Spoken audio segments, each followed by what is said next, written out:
1993 metai Kaune. Po jaukaus, šventinio kalėdų periodo miestas ruošiasi naujiems metams. Visi iš pakampių traukia savo ferverkų atsargas. Virtuvėse sukosi gaspadinės, maišydamos kibirus baltos mišrainės. O jaunimas rinkosi smagiai užgerti naujuosius metus. Taip, vienas Rietavo gatvės daugiaaukštis laukia ateinančių metų.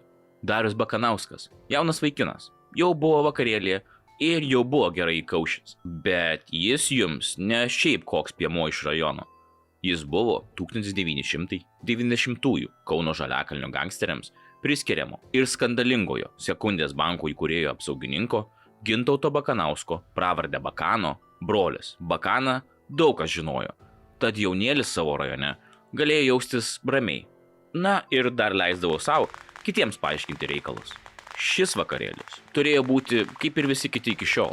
Merginos, daug alkoholio, bet Darius tikrai nenumanė, jog šie naujieji metai jam paskutiniai. Vakarėlyje slypėjo monstras. Monstras su patraukliai atrodančia išvaizda ir meluojančiomis akimis. Jam nebuvo nei motais, kas kieno brolis, o ir alkoholis neprisidėjo prie gerų sprendimų. Tad Dariui kažką pasakius, šis vyras tuoj atkirto atgal. Išsiplėskė konfliktas. Nei vienas vyras nenorėjo nusileisti. Pyktis, aistros, alkoholis ir svarbiausiai garbė. Darius neleis su juo kalbėti taip savo rajone. Tad smūgis. O šis monstras paleido krūvą kumščiu atgal. Deja, Darius neapskaičiavo, nespėjo apsiginti. Dar smūgių ir jis jau pargriuvęs ant žemės. Tada prasidėjo kojos. Ir nors dažniausiai tokios muštynės čia kaip ir pasibaigtų, išsiaiškindavo vyriškai ir viskas. Bet jo priešininką buvo sunku pavadinti žmogumi. Jis tuo įsitraukė peilį iš kišenės. Didelį. Ir paleido eilę dūrių į Darių. Skausmas iškart perdegė kūną. Dūriai nesmūgiai. Dabar Darius turėjo tikrai bijoti dėl savo gyvybės. Bet užpuolikas nesustojo. Dar ir dar ir dar dūrė peiliu. O kai Darius jau neberodė beveik jokių gyvybės ženklų, šis monstras pasišalino iš vakarėlio. Iškviečiama policija. Reikia išsiaiškinti, kas čia nutiko. Vakarėlio dalyviai nusako, kas ir kaip buvo ir svarbiausiai, ko policijai ieškoti. Tik kur šis vyras dabar pabėgęs. Bet kaip turbūt suprantate, jo ieškojo ne tik policija, o ir beveik visas Kauno nusikalstamas pasaulis. Po brolio nužudymo Bakanas norėjo keršto. Jam reikėjo keršto. Tad iškart siūlė didelį atlygį tam, kas tą šiukšlę nupils. Bet ta šiukšlė visgi mokėjo gerai slėptis. Ir ilgą laiką nei policijai, nei nusikalstamam pasauliui nepavyko jo suuosti. Bakanas virė iš pykčio. Kaip taip ilgai nepavyksta pagauti? Visiems savo pažįstamiems liepė skleisti žinią. Kas tą asilą nušauna, nupirksiu ir gerai įrengsiu Kaune butą. Opa, va čia tai pasiūlymas, kurio tikrai turėjo daug kas susidomėti. Bet va čia ir likimo ironija. Visgi nusikalstamas pasaulis. Niekas nėra saugus. Tad po kurio laiko, nuo buto pasiūlymo, Bakanas pats buvo nušautas. Apie 16 valandą prie Partizanų gatvėje esančio buto 3 kulkos. Nors šaudyta daug daugiau. Bet Bakanas mirė bemat iškart. O 2 užpuolikai greit pasišalino. Vienas dievas turbūt tik žino, ar šis nužudymas buvo kažkuo susijęs su šios istorijos monstru, Romu Zamolskiu. Ir čia tik tai jo teroro pradžia, nes šitai pasisekus, neužilgo jam ant kulnų pradėjo lipti policija. Romka susirado bendražygį, Daną Steponavičių. 1993 m. kovo pradžioje Zamolskis su bendru Danu apiplėšė parduotuvę Kaune. Vyrai nešė viską, kas pasitaikė po ranka. Nuo saldainių ir sūrių iki alkoholio. Kol bėgo, vyrai iš kišenių traukė saldainius. Dalį grobio patys suvalgė. Kitus produktus pardavė. Bet žinoma, jam reikėjo ne tik pinigų. Tų pačių metų pavasarį Romka nusprendė apsiginkluoti. Bet pinigų tam nėra. O ir taip, jau ieškomas. Tad vienintelė išeitis – Jonavos Tiro ginklų saugyklo apiplėšimas. Romas ir čia ne vienas. Turi bendražygį, tą patį Daną Steponavičių. Pirmą kartą vyrai bandė patekti nupjaunant metalinės grotas. Daug darbo, mažai rezultatų, tad turėjo pasišalinti. Bet šį kartą jų genialus planas yra pabandyti patekti į saugyklą pro atvirą stogą. Vyrai užsilipa gan lengvai. Atrodo, planas eina kaip per sviestą. Bet ir vėl likimas. Kaip tik tuo metu pro šalį važiuoja policijos ekipažas. Pala. Žiūrėk, matai? Kas ten ant stogo? Stok, pažiūrėsim.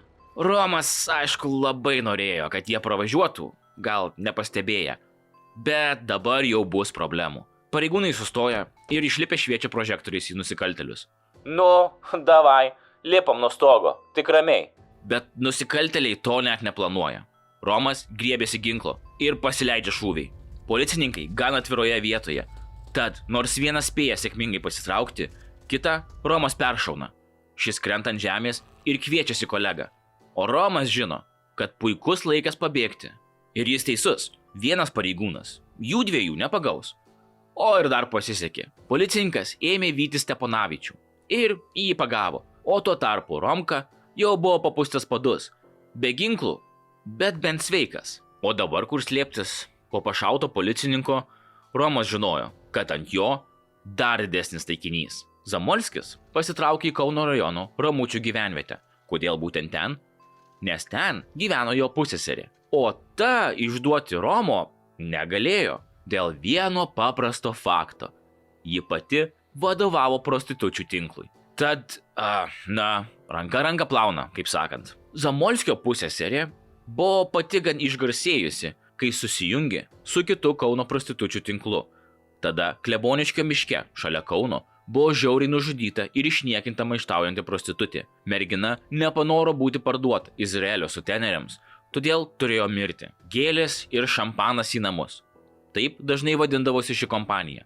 O Romas naudojosi šios kompanijos paslaugomis tikrai ne vieną kartą.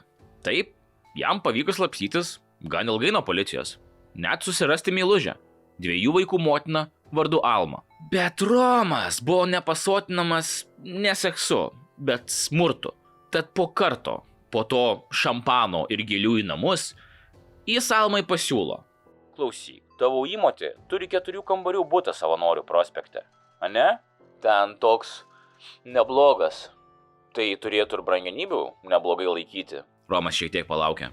Jei tu ją įpiltum migdomųjų į arbatą, atrakintum duris, aš visą kitą padaryčiau. Alma iš tikrųjų net nesukruto. Manau, galite suprasti, kad ji nebuvo pats geriausias žmogus, tad sutinka su pasiūlymu. Dabar tik sudėlioti planą. Pirmas žingsnis – 1994 metų spalio 16. Alma pakviečia įmotę. Klausyk, gal nori arbatos, padariau kaip tik ir tau. Įmotė, visiškai nieko neįtardama, sutinka su Almos pasiūlymu. Pokalbis vyksta, arbata greit išgeriama, o Alma bando užsuokti įmotę į ausį. Oi, kažkaip labai mieguista pasidarė, nepyk. Einu trumpam prigulsiu. Pasakė Almos įmotė, visiškai paveikta migdomųjų. Deja, šis prigulimas jai buvo paskutinis. Vos tik uošvė užmerkė akis, Alma puolė atrakinti durų, o už jų jau stovėjo tas pats monstras, pasiruošęs, laukiantis to, kas bus. Ko jo pagalbininkai puolė ieškoti tų pažadėtų brangenybių, Romas neskubėjo. Jis mėgavosi tuo, lėtai ėjo į kambarį, nužvelgė miegančią moterį, uždėjo rankas ant kaklo ir iš visų jėgų pradėjo smaugti. Romas nebuvo koks gležnas bachūras, tad moteris net neturėjo laiko ar jėgų pasipriešinti. Jos gyvybė greitai išblėso Romo rankose. Bet bendras Romo planas nepavyko. Bute beveik nieko vertingo. Porą auksinių niekniekių. Tai tiek, juos suslėpė po foteliu. Grįž pasims, kai bus saugiau. Saugiau jiems nebus, nes jau kitą dieną visi susekami ir sulaikomi. Alma, žinoma, iškart pradėjo kratytis kalties. Ale jai buvo prigrasinęs Romas. Tai darė, kad jis liepė. Nors man, iš visos informacijos, kurią skaičiau, taip neatrodo. Romui net ir čia pavyko pasprūkti, nors dabar jau pasidarė baisu. Reikėjo būti dar atsargesniam. Jis žinojo, jo kolegos policijai tikrai išsakys didžiausias paslaptis. Tad Romo planas paprastas. Nesusitikti su niekuo, kas įtartinas ar apskritai nepažįstamas. Tačiau pasilinksminti su prostitutėmis. Oi, čia negalima atsisakyti. Nors irgi reikėjo atsargiau. Kai važiuodavo į prostitučių firmą pasilinksminti, visada išlipdavo iki pastato likus maždaug 500 metrų. Būdamas su merginomis, negerdavo nė lašo alkoholio. Reikia išlikti budriam, net ir linksminantis. Po 2 nužudimų Romui buvo negana. Artimųjų rate jis kalbėjo. Aš tai tikiuosi bent porą mentų nukepti, kol čia jie mane pagaus. Bet gyvas, tai aš tikrai nepasiduosiu. Turės jie problemų su manim. O jei dar reikės, ir porą nekaltų žmonių įkaitais paimsiu. Kad kuo daugiau su manim iškeliautų. Ir Romas Zamolskis ne šiaip tuščiai šnekėjo. Visada vaikščiodavo su nupjauta vamzdžių šautuvu užantį. Vyro juosmenį juosdavo net granatos. Manau, suprantate, ant kiek rimtai jis buvo nusiteikęs. Bet šiaip net granatų neužteko. Sprogmenys buvo sujungti vienas su kitu. Jie būtų visi suveikę sprogus vos vienai granatai. Zamolskis vylėsi, kad jei jį bandys sučiupti būrys policininkų, visi bus sudraskyti į gabalus. Kraujo troškimas. Tik taip galima apibūdinti Zamolskio mąstymą. Bet pagrindinė Romo problema buvo žinoma vieta, kur saugiai slėptis. Mažai kuo galima buvo pasitikėti. Romas jau buvo susiradęs naują sugyventinę, tad surėžė planą. Iš kažkur, sukrapštęs gan nemenką krūvą pinigų, jis liepė sugyventiniai prie Kauno nupirkti brangų sodo namelį. Pagaliau, saugi vieta slėptis. Na, bent taip Romas mąstė. Bet policija nebuvo kvaila. Sekė sugyventinė, o staigus sprendimas pirkti brangų sodo namelį smirdėjo kaip Romos slėptuvė. Bet yra problema.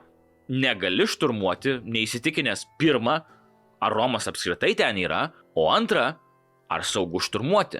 Bet kaip tai padaryti? Aha, paprasta. Nusiųsti šnipą, policininką, persirengusi statybininku. Šis nuo pat ryto pas kaimyną krauna plytas ir stebi. Krauna. Opa, Zamolskis. Įtarimai pasitvirtino. Puiku. Bet velnias. 2 dujų balionai. Žinant Zamolskį, pavojinga šturmuoti. Pareigūnai visgi suprato, jog bandant sulaikyti Romą, jis turbūt susprogdins tuos 2 dujų balionus. O ir nemanau, kad jie buvo labai toli nuo tiesos, nes balionai buvo pastatyti labai įtartinose, bet taktinėse vietose. Aišku, tai nereiškia, kad pareigūnai paliko Romą tiesiog ramybėje. Oi, ne.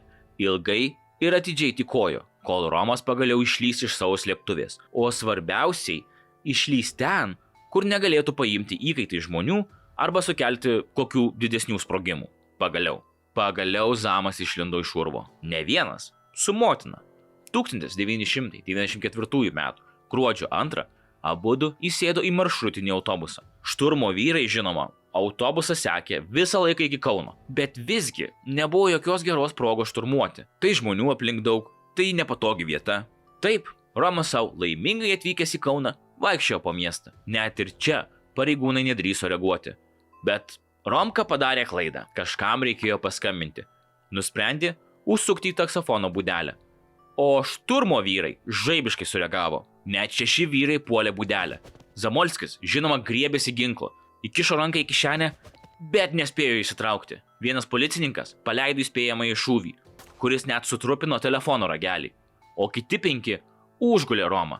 Pas sulaikytąjį buvo rasta ne tik nupjauta vamzdis, bet ir pistoletas šratinukas, medžiotojo peilis, medžiaginė kaukė ir daug šovinių. Viskas. Romas pagautas. Bet mielieji, teisingumo Zamolskis nesulaukė. Kodėl? Ne, nes ekspertai pateikė išvadą. Šizofrenija sergantis kaltinamasis Zamolskis nesuvokė savo veiksmų ir negali būti teisiamas. Tad 1996 metais teismas nusprendė, kad jis privalo būti gydomas griežto stebėjimo sąlygomis. Zamolskis nedalyvavo net paskutiniuose teismo posėdžiuose, o laiką jau leido Rokiškio psichiatrijos ligoninėje. Nu dabar jau viskas. Tas beprotis uždarytas, jo teroras baigtas. Taip.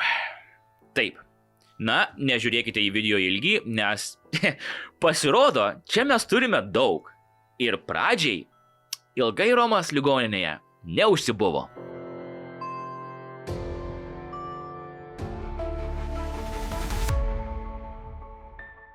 2000 metų Panevėžio apygardos teismo sprendimu Zamolskis persiųstas gydytis į Žiegždrių psichiatrijos ligoninę bendro režimo sąlygomis. Sausio 19-ąją apie 21 valandą durims pritaikęs rankeną, Romas pabėga iš ligoninės ir bėga iškart pas mamą. Žinoma, skundžiasi, kad nori namo, kad reikia bėgti iš Lietuvos. Bet dėja dar jis nepabėgs. Zamolskis tiesa, net prieš pabėgdamas kitiems pacientams atidavė savo daiktus. Va, koks gerėtis mūsų Romas. Nikolai Tamulevič. 2001 metų birželį jis, būdamas kariškiu, patruliavo Vilniuje kartu su policijos pareigūnais. Kai pasigirdo pranešimas per radiją. Prie Lietuvos nacionalinio operos ir baleto teatro ant suoliuko sėdi įtartini vyrai. Reikia, kad kas nors patikrintų. Tad Nikolai su pareigūnu išvyksta patikrinti šios vyriškius. Atėjome prie to vyro, paprašėme parodyti, ką turi krepšyje. Jis patraukė ranką, patrulis apsisuko ir į mane jau žiūrėjo ginklas. Apsisukau, šokau į priekį, buvo šūviai, išsitraukiau guminę lazdą ir ėmiau vytis vyrą. Paskui sužinojau, kad čia buvo Zamolskis. Jis nesustojo, nubėgo link namo kampo, į ginklą įsidėjo dar vieną apkabą, pribėgo prie medžio, jis dar kelis kartus šovė. Vėliau jis pabėgo, jo neradau, pasakojo Nikolai. Romas nieko policininkams net nepasakė, tiesiog pradėjo šaudyti kaip beprotis. Į Nikolai paleisti mažiausiai 4 šūviai, tik po gaudynių, visas apimtas adrenalino. Jis suprato, kad visgi buvo pats pašautas. Vėliau pamačiau, kad esu peršautas. Buvau pašautas į petį ir į dešinę ranką. Dėl patirtų sužalojimų šaudynių metu jis apie savaitę buvo gydomas ligoninėje. Bet Romkai ir vėl pasisekė pasprukti. Iššokant į atsitiktinį automobilį, nukreipiant ginklą į vairuotoją ir sužviegiant. Važiuoji, bo nušausiu. Greitai. Tas pakluso ir leido Romkai pabėgti. Iš viso sužeidžiant 2 pareigūnus. Tad po Romkos diržu dabar jau 2 žmogžudystės ir 3 sužeisti pareigūnai. Bet visgi, grįžkime šiek tiek atgal. 2001 metų balandis. Šarvuotas inkasatorių mikroautobusiukas su 3 apsauginiais atkeliavo į Maxima bazę, esančią Vilniuje netoli Gariūnų turgavietės. Ten stovėjo Žemės ūkio banko valiutų keitikla. Iš jos reikėjo paimti pinigus. Žemės ūkio banko valiutų keitykloje atlikome inkasavimą ir ėjau prie automobilio. Buvome 3, išėjau į lauką, nieko įtarto nepastebėjau, nieko nepamenu, net paties šūvio garso negirdėjau. Kai atsibudau, tai jau gulėjau ant žemės. Buvo aptirpusi kairė pusė. Atrodo, kad būčiau kaip beisbolo lazda gavęs, pasakojo Žemenskas, kurį Romas su sėbrais peršovė tiesiai į galvą. Šūvis į galvą. Bet vyras per kažkokį stebuklą sugebėjo išgyventi ir netgi gan greitai atgauti sąmonę. Kai mane vežė į ligoninę, vėl netekau sąmonės. Vėliau atsipeikiau reanimacijoje. Žemenskas pasakojo, kad po patirtos traumos jis iki šiol yra riboto darbingumo. Dešinės pusės pakaušyje buvo šautinė žaizda. Kairės rankos normaliai iki šiol nevaldau. Ji tokia aptirpusi. Esu 30% nedarbingas. Po traumos reikėjo iš naujo mokytis vaikščioti. Na, vyrai atvažiavę nieko neįtarė.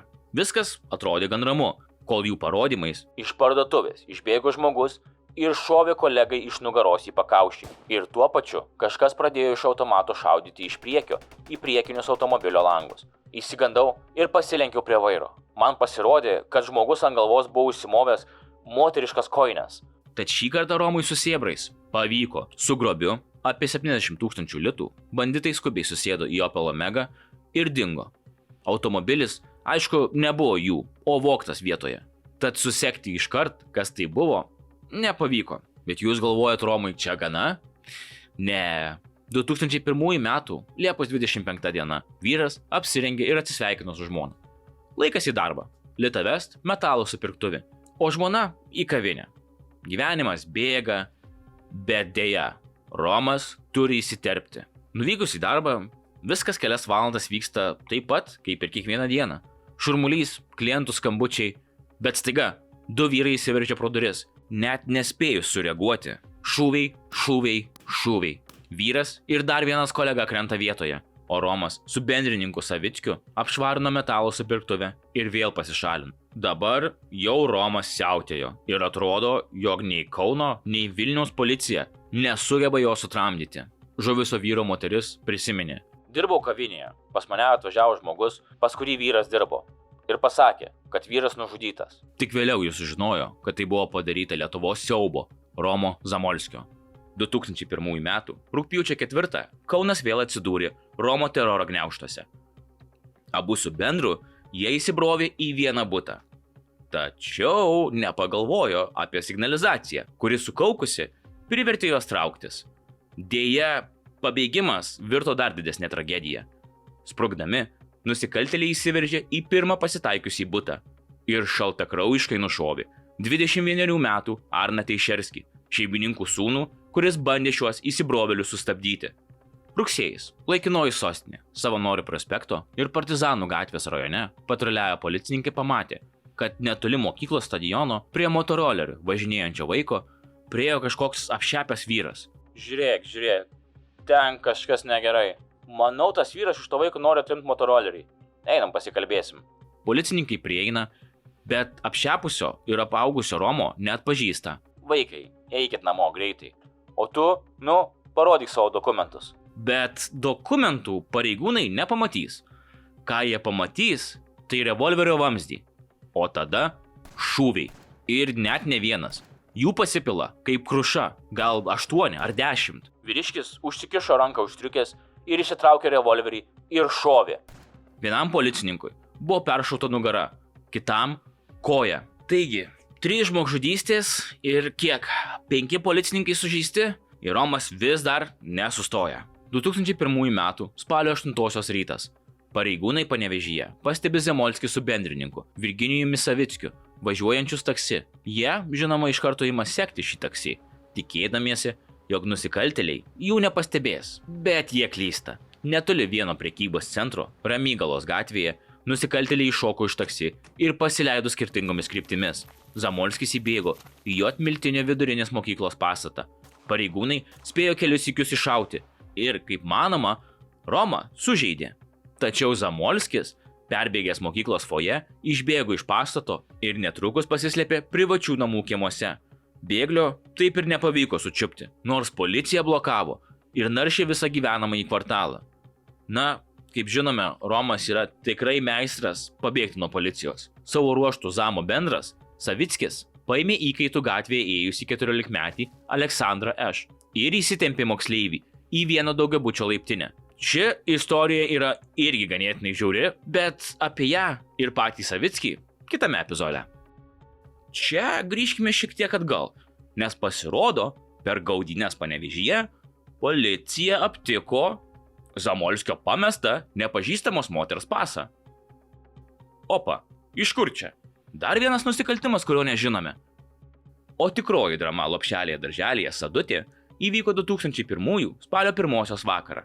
Buvo apie 21-22 valanda. Teritorija jau skendėjo tamsoje, kai 2 šešėliai priėjo prie įėjimo. Sargas išgirdo kažkokį triukšmą. Kažkas negerai, reikėjo eiti patikrinti. Bet sargas, nežinodamas, kas jo laukia, atidarė duris pažiūrėti, kasgi vis dėlto vyksta lauke. Tai ir buvo lemtinga klaida. Vos išėjęs į kiemą, vyras buvo pargriautas. Vienas iš įsibrovėlių nukreipė į pistoletą ir sušnibždėjo grasinimą, kuris ilgai įsirėžė į atmintį. Nerėk, nes būsiu nušautas. Vyrai netrodė, kad būtų juokavę. Sargas surišo, suvyniojo į kilimą ir paliko bejėgį. Tuo metu Zamolskis ir Savickis perėmė valdžią pastate. Darė, ką tik užsigeidė. Jie ištuštino virtuvės šaldytuvą, įsilaužė į direktorės ir buhalterės kabinetus. Pastaroji neteko 500 litų, o direktorė savo asmens dokumento, kurį vėliau, ir ras Panevėžio pareigūnai. Spalio 8 naktį Romas Zamolskis pradingo lyg į vandenį. Tik vėliau tyrėjai nustatė jo pėdsakus. Pirmiausiai, jis pasirodė lentvarėje. Prisiglaudė pas vietos gyventoją, kurį teisėsauga aišku pažinojo ne iš gerosios pusės. Ten Zamolskis tūnojo kelias paras, slėpdamasis nuo policijos ir laukdamas tinkamo momento judėti toliau. Neilgai trukus, jis buvo pastebėtas Ramučio apylinkėse, netoli namų, kuriuose gyveno jo brolis ir motina. Kaip tyčia, netrukus čia driokstelėjo naujas nusikaltimas. Narėpų kaime, vos už kelių kilometrų, buvo apiplėštas vietos verslininko namas. Įtariama, kad tai buvo būtent Zamolskio darbas. Bet po šių įvykių Romas Zamolskis tarsi pradingo. Iki jo sulaikymo Rusijoje apie bėglį nebuvo gauta jokių patikimų žinių. Atrodė, lyg jis ištirpo šešėliuose. Tačiau 2001 lapkričio 24 vakarą Vilnius prisiminė, kad Zamolskio šmėkla tebegyva. Na, bent jau pagal policijos spėjimus. Ta vakarą prie Švento Valentino picerijos nuskambėjo vienintelis mirtinai taiklus šūvis. Auką pažinojo visi – Lietuvos bokso federacijos prezidentą Remigijų Daškevičių, pravardėmis Daškė ir Ramyga. Kulka pakirto vos jam išėjus iš restorano. Šūvis atskriejo iš priešais esančio namo Vokiečių gatvėje. Tyrėjai netrukus išsiaiškino, kad butas, iš kurio paleistas mirtinas šūvis, buvo specialiai išnuomotas žmogžudystei. Aprašymas, kurį paliko liudininkai, kėlė nerimą. Jį išsinuomojo aukštas, maždaug 190–195 cm vyras. Būtent tokio ūgio buvo ir Romas Zamolskis. Nusikaltimo vietoje paliktas ginklas atskleidė dar vieną niūrų pėdsaką.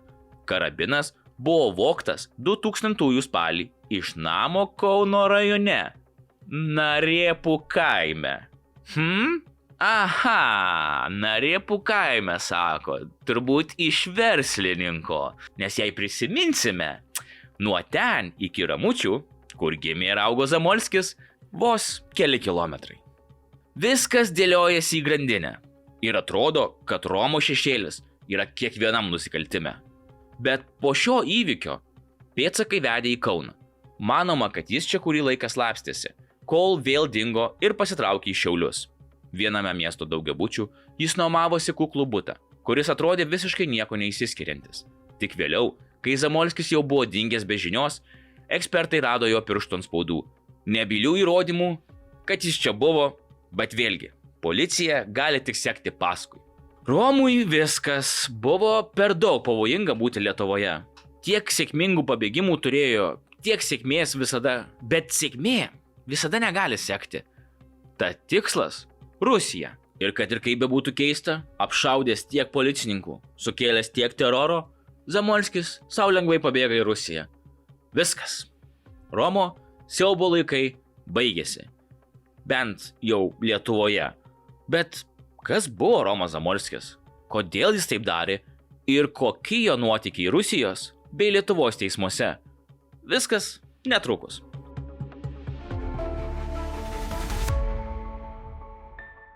Pamatysi, apie mane rašys laikraščiai, nors aš ir gyvensiu tik iki 33 metų. Vaikystėje savo draugui Sauliui Derilovui mėgdavo kartoti Zamolskis. Zamolskis, gimęs 1970 metais, augo Kauno rajone, Ramučiuose, su tėvais ir dviem vyresniaisiais broliais – Arvydu ir Ričardu. Pradėjęs mokslus Ramučių pradinėje mokykloje, berniukas po 3 metų buvo perkeltas į Karmėlavos vidurinę mokyklą. Tačiau čia neišsilaikė. 5 klasėje persikėlė į tuomet Kauno 29 vidurinę mokyklą. Vis dėlto 7 klasėje vėl grįžo mokintis į Karmėlavą. Kaip pasakojo buvusi Zamolskio mokytoja Sigita Žuklienė, tylaus ir ramaus charakterio Romas sunkiai prisitaikė prie gyvesnių miestiečių. Jį izoliavo ne tik uždaras būdas, bet ir higienos problemos. Kaip čia švelniau pasakius, Romas kentė nuo šlapimo nelaikymų. Kitaip sakant, Romas buvo mižnius. O nuo jos sklindantis kvapas atbaidydavo bendraamžius ir jų net nekaltino. Kai nuo tavo smarvės žmonės į šalį bėga, norisi galbūt juos pamokyti. Kai Zamolskis mokėsi 7 klasėje, mirė jo tėvas. Nuo to laiko pagrindiniu paauglio autoritetu tapo su teisėsauga nemalonumų turėjęs jo brolis Arvydas. Zamolskis mėgdavo draugams pasakoti apie savo brolių nuotykius ir visada pabrėždavo, kad brolis yra geras, o milicininkai blogi. Savo brolį jis irgi lygino su matytų kovinių filmų herojais. Pasakodavo, kad norėtų būti toks pat stiprus kaip Arvydas. Zamolskis labai išgyveno, kai brolis per muštynes prie baro mirtinai sumušė žmogų ir už tai, žinoma, atsidūrė už grotų. Tačiau ir tada jis jo nesmerkė. Atvirkščiai keikė teisėsaugininkus, kurie jam asocijavosi su gyvenimo laisvėje pabaiga. Atlikęs bausmę, Arvydas Zamolskis išėjo į laisvę. Tačiau netrukus žuvo per avariją. Na, likimo ironija. O Ričardas Zamolskis klystkeliais nepasuko.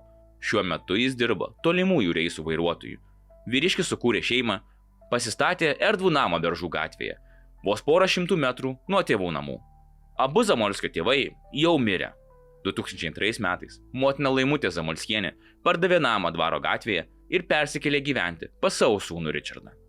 Bet, sugrįžęs į Karmėlavos mokyklą, Zamolskis atsiskleidė. Čia jis susirado draugų ir geriau prisitaikė prie mokymosi aplinkos. Buvusių bendramokslių teigimu, nors Romas nepasižymėjo išskirtiniais gabumais, jis nebuvo ir tingus mokinys. Kai reikėjo pagerinti pažymį, jis ištvermingai mokydavosi nurodytas temas beveik atmintinai. Bendrai savo elgesiu Zamolskis mažai skyrėsi nuo kitų paauglių. Su draugais kartais pabėgdavo iš pamokų ir nesigailėjo leisti nusirašyti. Jo mėgstamiausia pamoka buvo kūno kultūra, atletiško sudėjimo ir ištvermingas. Šis aukštaūgis nekartą atstovavo mokyklai įvairiose sporto varžybose. Zamolskis aktyviai domėjosi fizinio rengimo veikla, mokėsi karate, šaudė iš savadarbių ginklų ir nuolat ugdė fizinę ištvermę. Namuose jis mankštindavosi su štangomis, tobulino tikslumą mėtant peilį taikinį. Miškuose jis įgijo neįprastų išgyvenimo įgūdžių, mokėsi gerti vandenį iš balos ir virti sriubą iš medžių šaknų, tarsi sąmoningai ruošdamasis ateities iššūkiams. Na, labiau nusikaltimams nei iššūkiams, bet bent iš pradžių niekas to nesitikėjo iš Romkos. Mokyklos metais Zamolskis kartu su draugu Derilovu organizuodavo diskotekas Ramučių kultūros centre. Būtent čia atsiskleidė jo polinkis į ekstremalų elgesį, ypač kai situacija tampa įtempta. Vienas iš ryškiausių incidentų įvyko diskotekoje, kai keletas vaikinų užpuolė Romą, reikalaudami grąžinti skolą. Zamolskio reakcija buvo tiek staigi, tiek brutali. Pakėlęs vieną užpuoliką, jis išmetė jį per langą. Po to, paėmęs lango šukę, visą vakarą vaikščiojo po salę ir grasino papjauti beveik kiekvieną sutiktąjį. Incidentas baigėsi tuo, kad jis išdaužė ir kitus kultūros namų langus. Jei jau vieną, tai visus, kam čia palikti. Romą paauglystėje pažinę žmonės pabrėžė, kad jis pirmasis konfliktų nekurdavo. Tačiau už bet kokį, jo manymu, nepadorų elgesį atkeršydavo neproporcingai žiauriai. Tokius atvejus jo aukos prisimindavo ilgam. Ypač ryškiai klasės draugų atmintyje įsiminė muštynės, per kurias Zamolskis smarkiai sužeidė jį provokavusi bendraamžį. Nežinau, ar galiu kaltinti Romą dėl šito. Jei provokuoji, gauni nosį, kažkaip logiška taisyklė. O Romas, nepaisydamas to, kad avėjo futbolo batelius su metaliniais dygliais, jis iš visų jėgų spardė priešininkui veidą. Batelių dygliai sudraskė vaikinui veidą, šis apsipylė krauju. Draugams taip pat įsiminė dar vienas Zamolskio iššūkis savo ir likimui. Norėdamas parodyti savo drąsą, jis atsigulė ant judrios kelio juostos viduryje ir, nekreipdamas dėmesio į pro šalį švilpiančius automobilius, ramiai išgulėjo kelias minutės. Pirmieji Romų nusikaltimai buvo gan paprasti. 1986 metais sukėlė muštynes, apvogė butą. Nubaustas lygtinai. 1988 metais apvogė butą, išsinešdamas magnetofoną ir juvelyrinius dirbinius. Už šį nusikaltimą jis 1988 metais paguldytas į Utenos Respublikinę ligoninę, diagnozuota psichinė liga. 1988 metų spalio 24 nukreiptas į Černiachovsko psichiatrinę ligoninę. 1990 metų pabaigoje miesto teismas nutraukė gydymą griežto režimo sąlygomis. 1991 metais vasario pradžioje perkeltas į Žiegždrių ligoninę. 1991 metais birželio pradžioje išleistas kaip visuomeniai nepavojingas. Pažinojau Romą, kai jis dar buvo visai mažas. Jis buvo mandagus, vietos gyventojams šunybių nekrėsdavo. Negirdėjau, kad būtų ką nors pavogęs ar apiplėšęs. Tiesa, vaikinas mokėjo pakovoti už save. Jei kas nors iš draugų prie jo lįsdavo, kaip mat gaudavo į kaulus. Būdavo, per kivirčius jis pavaišindavo bendraamžius, spyriais į minkštas vietas. Kartą jo suimti atėjo 2 policijos pareigūnai. Romas paprašė leisti jam persirengti. Policininkai sutiko. Kol jie laukė virtuvėje, Romas iššoko per langą ir pabėgo. Man iki šiol sunku patikėti, kad paslaugus ir simpatiškas paauglys galėjo virsti siaubą keliančiu žudiku. Pamatęs jį klausdavau, kur eina. Atsakydavo, kad padeda vyresniajam broliui Richardui statyti namą. Richardas prieš kelis dešimtmečius statėsi būstą toje pačioje gyvenvietėje. Negi Romas, užaugęs, galėjo taip smarkiai pasikeisti. Nepaisydamas visko, ką apie jį rašoma, aš nebūčiau jo išvaręs, jei jis manęs būtų atėjęs paprašyti pagalbos. Ir nebūčiau įskundęs. Be to, Romas gydytas ir Naujosios Vilnios ligoninėje, tad apkeliavo ganėtinai daug. Beje, čia ganėtinai juokingas faktas, bet pareigūnams pavyko nustatyti, kad Zamolskis ilgai terorizavo Černiachovsko ligoninės psichiatrus. Zamas reikalavo, kad medikai jį vadintų Lietuvos didžiuoju kunigaikščiu. Psichiatrams nesutikus, pacientas paskelbdavo bado streiką. Zamolskis, sugrįžęs į palatą, kitiems ligoniams apie savo ir medikų santykius pasakodavo kikendamas. Zamui pavyko gydytojus įtikinti, kad jis yra nesveikas ir priversti juos jį vadinti Lietuvos didžiuoju kunigaikščiu. Va tai nuotykiai.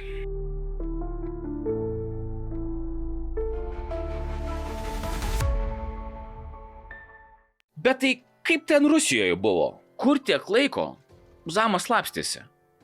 Na, 2002 metais Zamolskis atvyko į Kaliningrado sritį, kur susipažino su Jurijumi Jelpanovu, iš Svetlovsko kilusios nusikaltėlių grupuotės specializuojančios inkasatorių apiplėšimais lyderiu. Vėliau lietuvis prisijungė prie garsaus verslininko Michailo Kliukos grupuotės ir dalyvavo ginkluotose užpuolimuose, ginklų vagystėse bei kitose apiplėšimuose. Na, jau tikrai, ten Romuko talentai galėjo atsiskleisti pilnai. Ginklams skirtame internetinėme forume Zamolskis buvo lyginamas su vienu pavojingiausių 20 amžiaus pabaigos žudiku visoje Rusijoje – Aleksandru Soloniku, pravardę Saša Makedonietis. Šis gavo savo pravardę dėl gebėjimo šaudyti 2 pistoletais vienu metu ir 1997 metais buvo nužudytas Graikijoje. 2011 metais Zamolskio kolega Jelpanovas buvo sulaikytas, o po 2 metų už nužudymą jam skirta 14 metų laisvės atėmimo bausmės. Mūsų šaunuolis paliko kolegą likimo valiai ir dūmė toliau. Zamolskis įsikūrė atokiame Čelebinskio srities kaime, kur naudojosi naują pavardę ir pravardę. Kaip ir Lietuvoje, Rusijos pareigūnai ilgą laiką nesėkmingai mėgino jį sučiupti. Vaikinas vis dar mokėjo bėgti geriau už bet kokį policininką. Dokumentuose jis figuravo Boltačiovo pavardę ir įsigijo naują pravardę – Gabikas. Tačiau sulaikyti jo nepavyko net ir specialiojo būrio pareigūnams, kurie surengė pasalą prie jo namų. Jiems nepavyko sustabdyti automobilio, kuriuo nusikaltėlis išvažiavo. Galima sakyti, kad Romas ir Rusijoje išliko ištikimas savo principui. Geriau bėgti nei kovoti, bent jau su pareigūnais. Bėgdamas nuo policijos, Zamolskis paliko automobilį ir pasislėpė miške. Tie miško išgyvenimo įgūdžiai, kuriuos jis mokėsi dar paauglystėje, pagaliau pravertė ne šiaip savo. 2010 metais policijos departamentas išplatino kompiuterinį Zamolskio atvaizdą, parodantį, kaip jis galėtų atrodyti po daugelio slapstymosi metų. Specialistai įsivaizdavo, kad metai bus pridėję nusikaltėliui plikės, o veidas galės dar labiau suapvalėti. Šį atvaizdo sendinimą atliko ne Lietuvos, bet Lenkijos ekspertai, nes mūsų šalyje stigo specialių kompiuterinių programų tokiam darbui. Kai Zamolskis buvo sulaikytas Rusijoje, paaiškėjo, kad jis sąmoningai siekia atrodyti priešingai nei teisėsaugos prognozės ir visuomenės lūkesčiai. 2013 metais nuotraukoje jis užfiksuotas su vešlia barzda, taikiu veidu ir masyvia grandinė su kryžiumi ant krūtinės. Daugiau panašus į Rusijos stačiatikių kunigą nei į ieškomiausią nusikaltėlį. Na, kas sakė, kad Romas neturi humoro jausmo.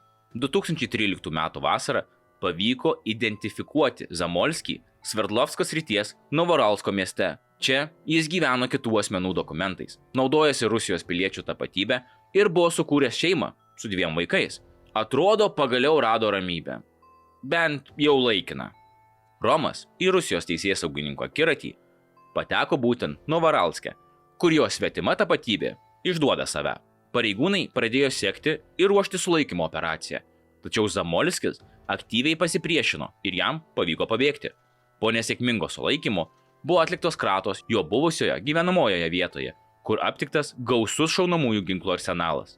Kas įdomu, kad Zamolskis tapo 4. labiausiai ieškomu Lietuvos žmogumi, iškart po 3 sausio 13 nusikaltėlių. Tad kaip pavieni nusikaltėliai, mes jį galime laikyti labiausiai ieškomu Lietuvoje. Nuo 2013 metų vasaros Zamolskis toliau sėkmingai slapstėsi, naudodamas įvairias maskavimosi ir atsargumo priemonės. Jis tapo vienu ilgiausiai ieškotų asmenų ir slapstytis, kaip suprantate, Romui tikrai gerai sekėsi. Bet galutinį sulaikymą Jekaterinburge Rusijos kriminalinės policijos pareigūnai įvykdė po sudėtingo operatyvinių veiksmų komplekso. Sulaikymo metu lietuvis vėl aktyviai priešinosi, todėl pareigūnai buvo priversti panaudoti specialiuosius būdus. Dėl sulaikymo metu patirtų sužeidimų Zamolskis buvo paguldytas į laisvės atėmimo įstaigos ligoninę. Taigi, galop, šis Zamo talentas pabėgti iš bet kur išseko. Zamolskis šiuo metu atlieka 15 metų laisvės atėmimo bausmę Rusijos federacijoje, Jekaterinburgo pataisos namuose, už toje šalyje padarytus nusikaltimus. Nors iš pradžių jis bandė atsisakyti Lietuvos pilietybės ir teisme pareiškė nesąs Romas Zamolskis, tardymo izoliatoriuje ir kolonijoje praleisti metai pakeitė jo nuomonę. Dabar jis pats prašo deportacijos į Lietuvą ir žada bendradarbiauti su mūsų šalies teisėsaugininkais. Lietuvos prokurorai taip pat siekia sugrąžinti Zamolskį, tačiau Rusijos teisingumo ministerija su jais nebendrauja ir į teisinės pagalbos prašymus tiesiog neatsakinėja. Diplomatija dėja ne rusų stiprioji pusė. O kaipgi Romo asmeninis gyvenimas Rusijoje? Na, 2001 metais iš Lietuvos dingęs Zamolskis 2003 metų rugpjūtį per Jekaterinburgo miesto šventę susipažino su Svetlana Mijokotina. Ji tuo metu buvo vieniša, po skyrybų, o į šventę draugų pakviestas vyras prisistatė Gabiko vardu. Svetlanos draugai ilsėjosi prie ežero. Aišku, visi buvo su poromis, tik ji viena ne. Bet čia ir įsikišo Gabikas. Jis taip pat buvo vienišas. Gražus aukštas vyras, tad ko norėt moteriai. Netrukus pora pradėjo gyventi kartu ir verstis įvairia veikla. Bendrai Zamolskis demonstravo gan platų praktinių įgūdžių spektrą. Arė traktoriumi žemę, pjaudavo žolę, padėdavo kitiems ūkininkams sėjant ir nuimant derlių. Net valydavo užsnigusius kelius. Vėliau pora paėmė paskolą, nusipirko žemės ir pradėjo ūkininkauti. Zamolskienė tikino, kad Rusijoje jos vyras niekada neužsiėmė jokia neteisėta veikla. Na, jeigu neskaičiuosime to, kad jis gyvena svetimu vardu ir dar slėpėsi nuo teisėsaugos. Apie tai, kad jos mylimasis gali būti ne Gabikas, o lietuvis Romas Zamolskis, moteris sako sužinojusi tik 2013 metais, kai policijos pareigūnai pirmą kartą bandė jos vyrą sulaikyti. Tada ši pavardė jai nepadarė didesnio įspūdžio ir ji ją prisiminė tik 2014 m. rugsėjį, kai Zamolskis buvo sulaikytas. Automobilyje tada kartu su juo buvo ir Svetlana su vaiku. Tad įvyko tikra šeimos drama. Sulaikė ne tik tėvą, bet ir visiems atskleidė, kad visgi čia ne Gabikas. Tik atsidūręs už grotų, Zamolskis žmonai pradėjo daugiau pasakoti apie savo praeitį. Laiškuose jis rašė apie vaikystę vaikų namuose, ankstyvą mokymąsi, lankytus būrelius ir svajonės tapti kariškiu. Bet Romas, aišku, žmonai kaip ir neprisipažino. Jisai sakė, kad norėjo patekti į kariuomenę. Bet kadangi kažkas pamelavo prieš jį, jis vietoj armijos atsidūrė psichiatrijos ligoninėje ir buvo vadinamas bepročiu. Žinoma, visi kiti kalti, tik ne Romas už tai, ką padarė. Kaip čia prisipažinsi, kad pagyvenusią moteriškę, gal jos žmonos metų, pasmaugai dėl buto savanoriuose? Sunku, ne? Moteris tikino, kad dabar žino apie Zamolskio mamos mirtį ir jo tikėjimą. Ale jis buvo toks tikintis žmogus, kad Dievas jam padėjo ir globojo visus šiuos metus. Kaip jinai sakė, globojo už jo gerumą, garbę ir padorumą. Jis gyveno taip, kad žmonės atsimintų jo gerus darbus. Gerus darbus? Kažin ar galėčiau tai, ką Romas padarė Lietuvoje, įvardinti kaip gerus darbus. Bet ką čia matysi, meilė akla. Įdomu, ar Romas žmonai pasakojo apie savo prostitučių pasilinksminimus? Čia gal ir niekada nesužinosi. Aišku, sulaikius Romą, jo žmona tapo didžiausia parama. Ji jo vardu rašė skundus į įvairias institucijas, įskaitant Lietuvos ambasadą ir prezidento Vladimiro Putino administracija. Viename laiške Svetlana net pareiškė su vaikais atsisakanti Rusijos pilietybės, jei į Zamolskio skundus nebus įsiklausyta. Šią vasarą jis su vaiku nuvyko į Maskvą, tačiau susitikti su prezidentu jai nepavyko. Na, keista, Putinas neturėjo laiko Zamolskio šeiminėliai. Zamolskis su Svetlana susilaukė 2 vaikų. 10 metų dukters Intirikos ir 8 metų sūnaus Ridiko. Vaikai, kurie augo nežinodami, kad jų tėvas vienas ieškomiausių Lietuvos nusikaltėlių.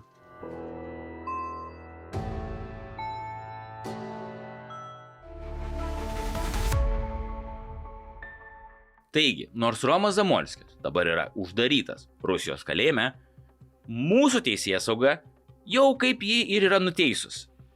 Nuosprendį paskelbė Panevėžio apygardos teismas už pasikėsinimus nužudyti 3 inkasatorius ir 11 policijos pareigūnų Romui Zamolskiui skyrė nuo 11 iki 12 metų laisvės atėmimo bausmę, o už 2 žmonių nužudymą laisvės atėmimą iki gyvos galvos.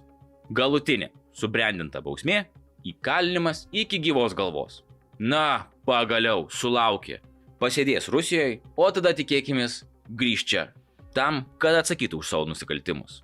Romas Zamolskis iš tikrųjų išteisintas dėl plėšimo Kauno Lopšelėje darželėje, neįrodžius, kad jis dalyvavo padarant šį nusikaltimą.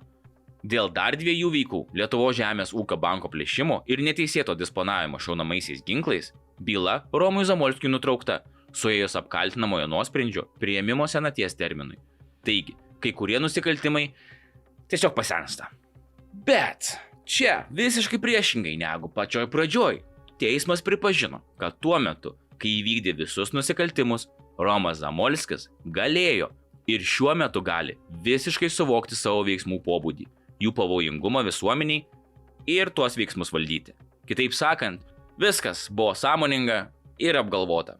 Nusikaltimų metu Romui Zamolskiui nebuvo pasireiškęs koks nors laikinas psichikos sutrikimas. Jo veiksmai buvo kryptingi, iš anksto suplanuoti, keitėsi priklausomai nuo konkrečios situacijos. Pažymėjo teismas.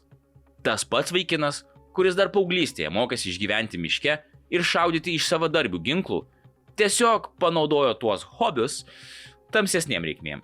Nukentėjusiesiems šioje byloje teismas priteisė 77 000 eurų neturtiniai žalai atlyginti. Pinigai, žinoma, neatlygins patirto siaubo ir skausmo, bet bent jau simbolinis pripažinimas. Tik tai man tas klausimas visada išlieka. Kas už viską moka, kai nusikaltėlis pats neturi iš ko?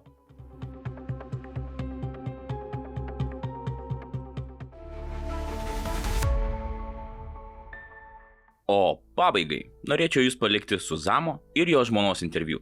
Po to, kai Zamas buvo pagautas ir pasodintas Rusijoje. Čia gal atskleis daugiau įdomių detalių. Ir žinoma, visų įvykių Zamo versija.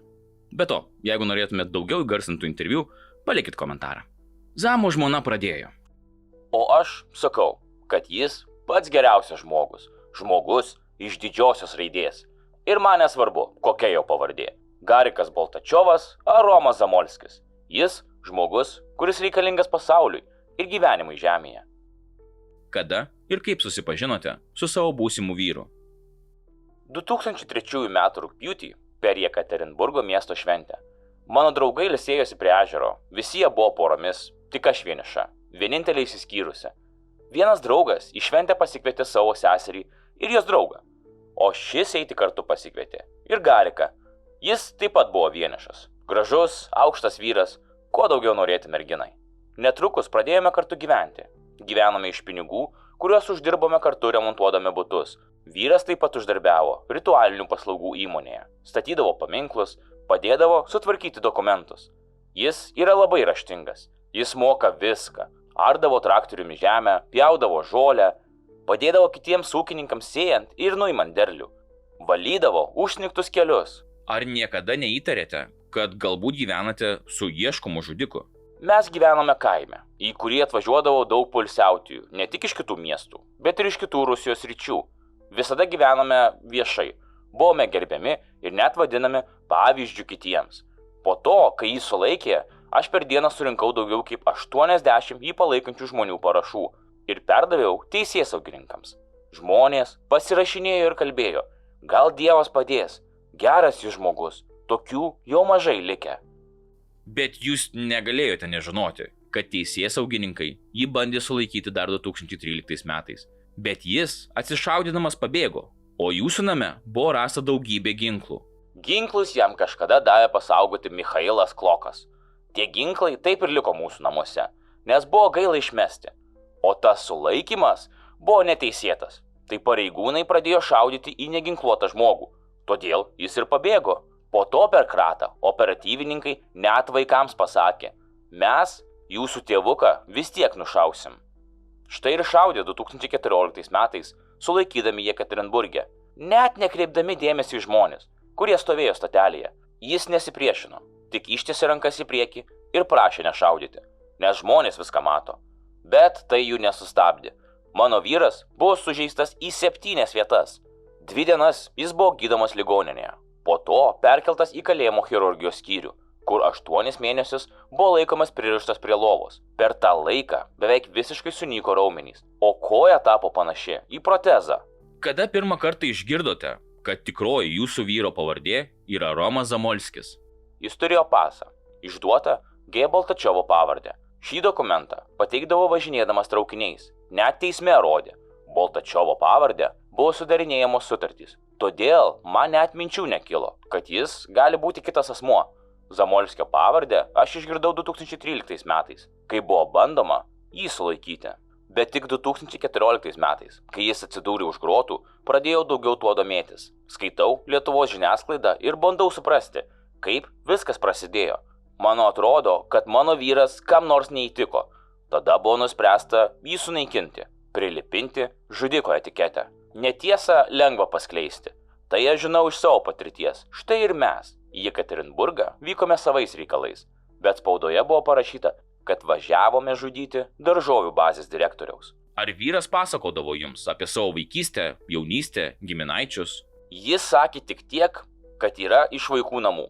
Todėl daugiau artimųjų be mūsų neturi. Apie Lietuvą niekad nekalbėjo. Tik dabar laiškose man rašo, kaip jis augo, kad anksti pradėjo eiti į mokyklą, kaip norėjo, kad visame pasaulyje būtų taika, kaip vaikščiojo į būrelius, kad labai norėjo tapti kariškiu, todėl daug treniruodavosi. Rašė, kaip ruošėsi į armiją, bet dėl melagingų liudijimų prieš jį atsidūrė psichiatrijos ligoninėje. Pasakojo, kad buvo vadinamas bepročiu, kad kai mokykloje vykdavo muštynės, jis atsistodavo tarp pieštukų ir tai padėdavo, visi išsiskirstydavo, nesuprasdami, kas įvyko. Jis pasakoja apie Zamolskio gyvenimą, bet pats neigia jo esantis. Galbūt tai panašu į R. Zamolskio gyvenimą, bet ar tai tikrai jis? O gal apie to vyro gyvenimą jam pasakojo Rusijos tyrėjai, o gal jis jį asmeniškai pažinojo?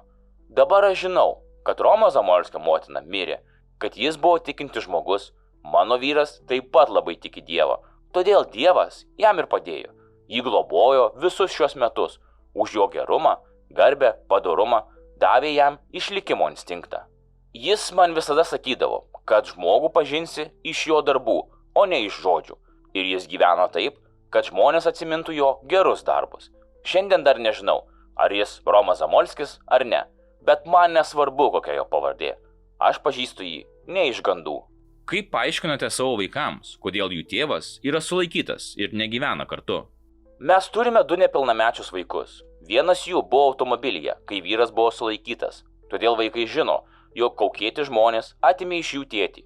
Jie žino, kad tėtis nelaisvėje, o jį pagrobė demonai, negeri žmonės, nes geri žmonės po kaukėmis savo veidų neslepia. Vaikai rašo jam laiškus ir labai tikisi, kad tėtis grįš ir niekada jų nepaliks, nes tėtis rūpinosi jų auklėjimu ir visada buvo su jais kartu. Jis vaikams įdegė meilę žemei, senukams, gyvūnams, gėriui, darbui, teisybei. Turime daug vaizdo įrašų, kuriuose matyti, kiek daug dėmesio jis skyrė vaikams. Manau, kad tokių tėvų, kaip jis, daugiau nėra. Jis nuo kūdikystės buvo su vaikais. Jam užtekdavo ir jėgų, ir kantrybės būti su jais dieną naktį. Vaikai netgi miegodavo su juo. Aš galiu apie jį kalbėti tik gerai. Per tą laiką, kol mes gyvenome kartu, negaliu apie jį pasakyti nieko blogo. Didžiuojuosi juo ir galiu tik palinkėti, kad kiekviena pasaulio moteris turėtų tokį vyrą. Kaip gyvenate dabar, kaip Zamolskis suimtas. Ar jums leidžiama su juo pasimatyti? Pasimatyti neleidžiama, nes aš byloje esu liudytoja. Gyvename blogai. Jis buvo mūsų ūkio pagrindas. Dabar ūkio neliko. Jis žlugo. Žemė virto krūmynais, tokiais pat kaip prieš daugelį metų, kai viską pradėjome. Moku vairuoti traktorių, bet ūkio be vyro vis tiek išlaikyti nesugebėčiau. Jis viską dirbo, stengėsi, kad viskas gyvuotų ir žydėtų. Jis per 2-3 dienas sugebėdavo nudirbti tiek darbų, kiek kitur jų atlikdavo keli žmonės. Bet jei Rusijos teisėsaugininkams svarbiau kažkokios 10 metų senumo vagystės, nei žemės ūkis, tegul taip ir būna. Nei ūkio, nei produktų. Žinau, kad jokių žmogžudysčių Rusijoje nebuvo ir nėra. Nusikaltimas yra kaltinti žmogų, kuris nieko nežudė. Jūs manote, kad su jūsų vyru kažkas susidorojo? Rusijoje vyksta turto perdalėjimas. Žlugdomas verslas, ūkiai ir tai daro vilkolakiai su antpečiais. Dabar jie nori iš mano vyro išgauti melagingus prisipažinimus ir jį nužudyti. Bet kol kas jiems tai nepavyksta. Kodėl iki šiol nėra paskelbta nė viena tariamai nužudyto žmogaus pavardė? Kodėl tylima? Ar jūsų vyras ketina skųsti šią savaitę jam paskelbtą nuosprendį? Jo advokatas, kurį skyrė valstybė, sakė, kad rašys apeliacinį skundą, net jeigu mano vyras to neprašys. Advokatas suprato, jog jam tokia bausmė skirta tik dėl pavardės, todėl, kad jis yra Romas Zamolskis, o aš tik noriu išgelbėti savo vyrą, nes jis yra vertas ne paniekos, o pagarbos. Jis tikrai nebuvo jokios gaujos narys, nes tų žmonių ir jo pažiūros visada skyrėsi. Su M. Kloku ir Valerijumi Povarovu jis nebendravo nuo 2004 metų. Jų santykiai buvo blogi. Man kartais net atrodydavo, kaip mano vyras yra ateivis iš kitos planetos, nes tokių nuostabių žmonių Žemėje tiesiog nebūna. O pats Zamolskis? Oi, Zamolskis tai kalbus pasirodo. Išdėstė viską. Perskaičiau šios pasisakymus ir labai juokiuosi. Iki šiol dar juokiuosi. Žmonės eina iš proto. Kaip dabar suprantu, Lietuvos medikai labai sunkią psichikos ligą man nustatė. Vien dėl to, jog mokykloje buvau grubus, kartais blogai miegojau. Na, ir kas čia tokio? Kaip paaugliui 16 metų, jam rūpi linksmybės, merginos ir panašiai. Kaip čia gerai įsimiegosi? Manau, apie 80% paauglių lygiai taip pat elgiasi. Ir ne visi jie yra geriausi mokiniai mokykloje. Ir dar medikai man priekaištauja, kad eidavau prie tėvo kapo ir su juo kalbėdavau. Tai žinoma liga, nepagydoma. Parašykite, kad žmonės nelankytų tėvų kapų, nes ir juos gali palaikyti išprotėjusiais, o paskui dar uždarys į beprotnamį. Kas liečia kirvį ir peilį, kuriuos dažnai nešiojuosi, tai juos turėjau tik dėl to, kad norėjau apsiginti. Ar čia yra nusikaltimas? Beprotybė? Kodėl tada valdžia nereaguoja į atvejus, kaip žmonės turi tikrus ginklus savigynai? Jiems taip pat yra atsiradęs baimės jausmas, kad juos užpuls. Žinote, jeigu žmogus yra tikintis, jis žino, kad apie tai kalba Biblija. Tikslios citatos dabar neatsimenu, bet esmė yra ta, kad pas kitą žmogų krislą akyje pametė ir triukšmą pakėlė, o savo akise rasto nemato. Kiekvienas žmogus yra unikalus, vienodų žmonių nėra. Nors gydytojai ir sako, kad visi žmonės yra vienodi, tik asmens duomenys kiti. Dar jie sako, kad kūriau teoriją, kaip sunaikinti žmonės. Tačiau tai tebuvo tik tušti žodžiai. Jums gali kilti klausimas, ar laikau save genijumi? Taip, aš ir dabar manau, kad esu talentingas. Kodėl turiu sakyti, kad nieko nežinau ir nieko nemoku? Ar todėl, kad tuomet mane laikys sveiku žmogumi Lietuvoje? Sakyti tiesą – blogai. Tai žinau iš savo patirties.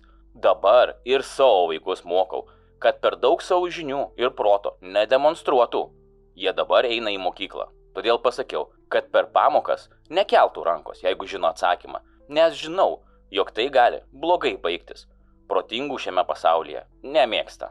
Tokia sistema. Savo kailiu tai patyriau. O kas vaikams tai pasakys, jeigu ne tėvas, kuris gali juos išmokyti. Bet manęs dabar namuose nėra. Jie tai kartais pamiršta ir viską gerai daro. Jie pirmūnai mokykloje. Psichiatras Lušnys sakė, kad Lietuvoje puikiai simuliavau ligą. Bet ar tai jums nėra juokinga? Juk visą laiką tvirtinau, kad esu sveikas ir jokia liga nesergu. Viską smulkiai aiškinau, atsakinėjau į klausimus, kaip ir dabar, bet jie ištraukė keletą frazių iš pokalbio pradžios ir pabaigos. Ir iš šių žodžių, bandydami save pateisinti, iš manęs padarė beprotį. Ir dar sako, kad juos apgavau. Galima paklausti? Kaip? Kad esu sveikas? Mokslas jau įrodė ir kas buvo teisus, o kas liko kvailio vietoje. Žinote, Slušnys sako, kad mane laiko nusikalteliu. Aišku, kiekvienas turi savo nuomonę, bet gal galima paklausti, iš kur pas jį susidarė tokia nuomonė ir tokios žinios apie mano asmenybę. Neteisk ir nebūsi teisiamas. Jam reikėtų vadovautis ne tuo, kas parašyta ant tvoros, o savo galva. Ką, jis matė, kaip juos dariau? Argi tai teisme įrodyta? Teisiškai dar esu tik įtariamasis, iki šiol esu nekaltas. Kaip tokių dalykų gali nežinoti išsilavinęs gydytojas? Žinote, tai yra netiesa. Ką apie mane buvo rašoma? Šaukė, kad esu nesveikas, netgi kankindami mane gydė. O juk tai buvo melas. Bus įrodyta, kad esu ne tik neligonis, bet ir nedariau nusikaltimų. Už nieką esu teisiamas, sėdžiu ir nei už ką esu apkaltintas. Dar porą žodžių noriu pasakyti ir Grigaravičiui. Kaip buvęs tokio rango policininkas, dabar politikas, atitrūko nuo realybės. Sako, kad simuliuoti ligą man buvo gera išeitis išvengti baudžiamosios atsakomybės. Galima paklausti, kaip? Kaip jis tai įsivaizduoja? Manęs neteisia, paleidžia ir viskas? Juk ligonio pripažintas asmuo negali nei gintis, nei išsakyti savo pozicijos ar kažką įrodyti. Padarė jie nusikaltimą ar ne? Jokio skirtumo. Vis tiek apkaltintas ir nuteistas. O jūs bent įsivaizduojate, ką tai reiškia. Kalėjimas, palyginus su psichiatrijos ligoninė, yra rojaus sodas. Nuteistieji turi visas teisės, žino, kada išeis, o ligoninėje negalioja teisės. Ir taip lieki visam gyvenimui. Ir dar baisios sąlygos, beprotnamyje 100 kart blogiau. Kalėjime atsėdėsi keletą metų, o beprotnamyje visą gyvenimą. Sveikas žmogus tikrai nesimuliuotų tokios ligos vien dėl to, kad išvengtų atsakomybės. Aš tai įrodysiu. Pasamdysiu advokatus Lietuvoje ir sieksiu, kad tie sprendimai, kurie buvo priimti mano atžvilgiu, būtų panaikinti. Ir pamatysite, bus priimtas teisingas teismo sprendimas, kad esu nekaltas. O kaip bus su tais 9 gydymo metais baisiomis sąlygomis ligoninėje, kai praradau artimuosius, draugus, tėvynę, namus ir dar daugiau? Jeigu nebūčiau kovojęs dėl savo gyvybės visą šį laiką, iki šiol būčiau gydomas ligoninėje. Štai kas yra. Ponas Grigaravičiau, išvengti atsakomybės, imituojant ligonį. Jeigu tuo metu manęs nebūtų pripažinę ligoniu, 1988 metais nebūtų mano vardo nusikaltimų kronikose. O kaip jūs pabėgote iš Lietuvos? Po įvykių Vilniuje ir Panevėžyje jūs buvote paskelbtas kaip labiausiai ieškomas asmuo. Kaip pavyko likti nepastebėtam? Po tų įvykių gyvenau Klaipėdoje ir Palangoje. Kaip? Ogi paprastai. Nepažįstami žmonės mane priglausdavo, duodavo maisto, visi jie žinojo, kas aš toks, bet niekas manęs nebijojo. Žinote, čia įdomiai gaunasi. Esu pavojingas visuomeniai, o visuomenė mane saugojo nuo susidorojimų. Aš tiesiog ateidavau pas žmonės, prašydavau maisto, sakydavau, kas aš toks, jie sakydavo, kad esame girdėję apie tave ir siūlė ne tik maistą, bet ir nakvynę. Kai kurie siūlydavo kuriam laikui pasilikti jų namuose. Kai sako, kad iš Lietuvos pasprukau į Kaliningradą, tai yra visiškas melas. Ten nesu niekada buvęs, nieko ten nepažįstu, nei jokių banditų, nei verslininkų. Aš nepadariau tų baisių nusikaltimų Lietuvoje, todėl ir nepripažįstu kaltinimų Lietuvoje. Ir, aišku, jeigu bus galimybė, tai įrodysiu be didelio vargo. Bet abejoju, kad man tai reikės daryti. Nors labai gaila, norėtųsi nustatyti istorinę tiesą. Bet dievulis nusprendė kitaip. Už visus Lietuvos valdžios griekus Lietuva bus sunaikinta. Ir greitai Lietuvos nebus. Čia bus Rusija ir jos teritorija. Kaip su Krymu. Visi tai Rusijoje žino. Tai koks tikslas mane jums išduoti? Jeigu reikia, visomis jėgomis palaikysiu šį sprendimą. Bet Dievui geriau žinoti, kaip reikia. Wow, pasirodo Zamas pas mus ir pranašas. Gerai, čia biškis nervino, bet... Bet juk jums inkriminuojama ir daugybė nužudimų Rusijoje. Ar tai irgi išgalvoti kaltinimai? Gal bent juos pripažįstate? Tai 100% antras dublis, kaip ir Lietuvoje, kur mane daugybė žmogžudysčių kaltina. O koks rezultatas? Dėl tų žmogžudysčių dabar atlieka įvairius tyrimus. Paėmė ir DNR, ir pirštų anspaudus ir panašiai. Pareigūnai net tyria, ar nedalyvavau kokiame nors karinėme konflikte Čečėnijoje. Bet viskas yra švaru. Ant mano rankų kraujo nėra. Taip, mane įtarė nužudymais, bet faktas, kad jų nepadariau. Ir Rusijoje mane norėjo pripažinti nepakaltinamu, kad galėtų ant manęs nurašyti tuos nužudymus.